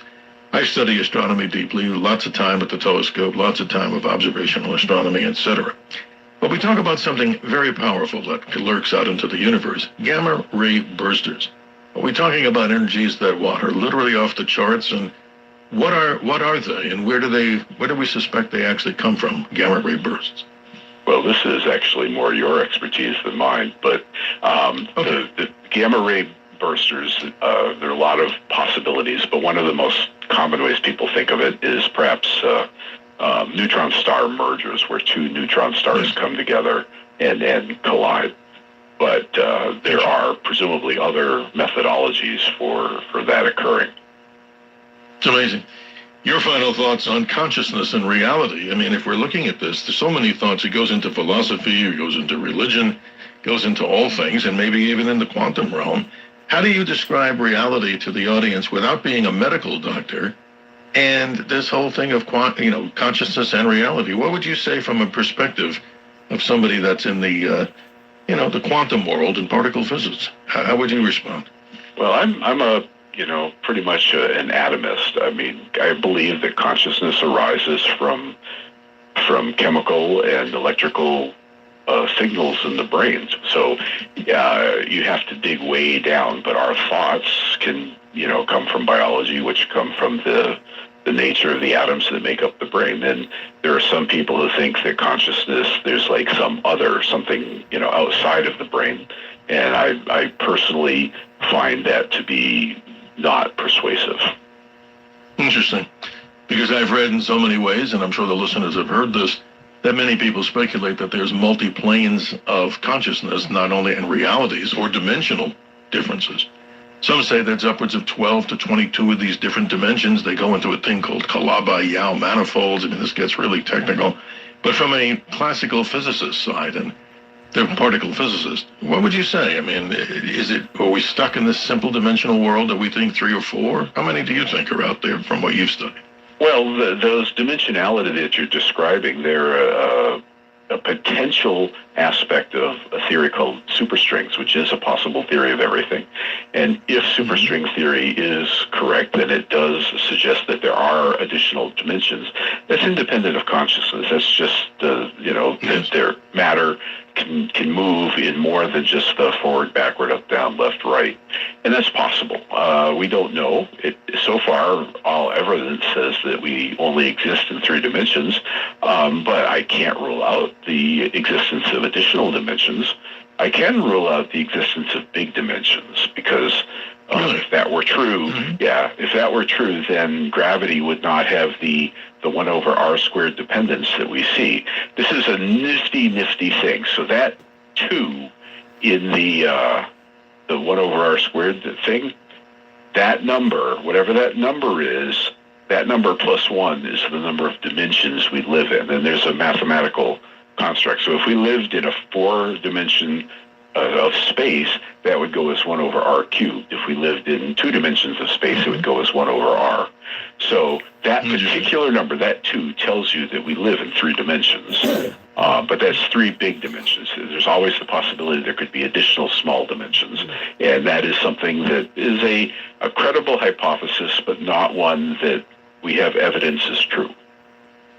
Well, Doctor, many thanks to you, and of course what you do at Fermi Labs, and for all the people that are part of your teams that study the quantum world, and also the particle physicists that are out there, many good ones like yourself. But I hope this offer would be a yes. We'd like to have you back, and would you consider to do that? And I hope we'd do that in the near future, if that's okay by you. What say you? I'd be happy to come back and chat. No, I appreciate that greatly. And finally, from me, before we really close out, is string theory really the deepest penetration into this micro world under our feet? Is that yet the smallest of everything? Below, nothing we see below that? String theory is an untested hypothesis. It is a neat idea. I like the idea, but nobody should make the mistake of believing it. There's never been a test to prove it's true, so we have to put it in the maybe category. Amazing. Again, thank you, Dr. Don Lincoln. You can check him out very easily on the web at YouTube, his channel, Fermilab. Thank you for your time, and wishing you the best as we move through 2026. Thanks for appearing with us on the Dr. Sky Experience. And thanks for having me. Good luck to you. My pleasure. Ladies and gentlemen, we wrap up this show as we continue thanking our helmsmen, Tony and Bill, and all of you out there. We continue next week with great subject matters. If you have email questions for me, it's drsky@wabcradio.com. And a big thank you to owner and operator John Katzimatidis, and from the executive staff, Chad Lopez, and everyone back there who makes WABC Talk Radio 77 a big sensation. 104 years, growing strong, beaming ourselves out to the universe. And now we pass the torch of conversation to TJ McCormick on the other side of midnight. Peace, happiness, and of course, clear skies. We'll be back next week with the Dr. Sky Experience. There you go. Dr. Sky Show rebroadcast. Enjoyed it very much. Also, Tony Orlando and cousin Brucey. 4 hours and 15 minutes in, and that's a nice little, nice live stream for me. And I just want to say thank you, everybody, for watching. Have a great week, everybody. I love you all. And thank you for watching. Share the video. Smash the like. And also, if you haven't subscribed to my channel, please do. And again, thank you for watching. Have a great week, everybody. Bye-bye.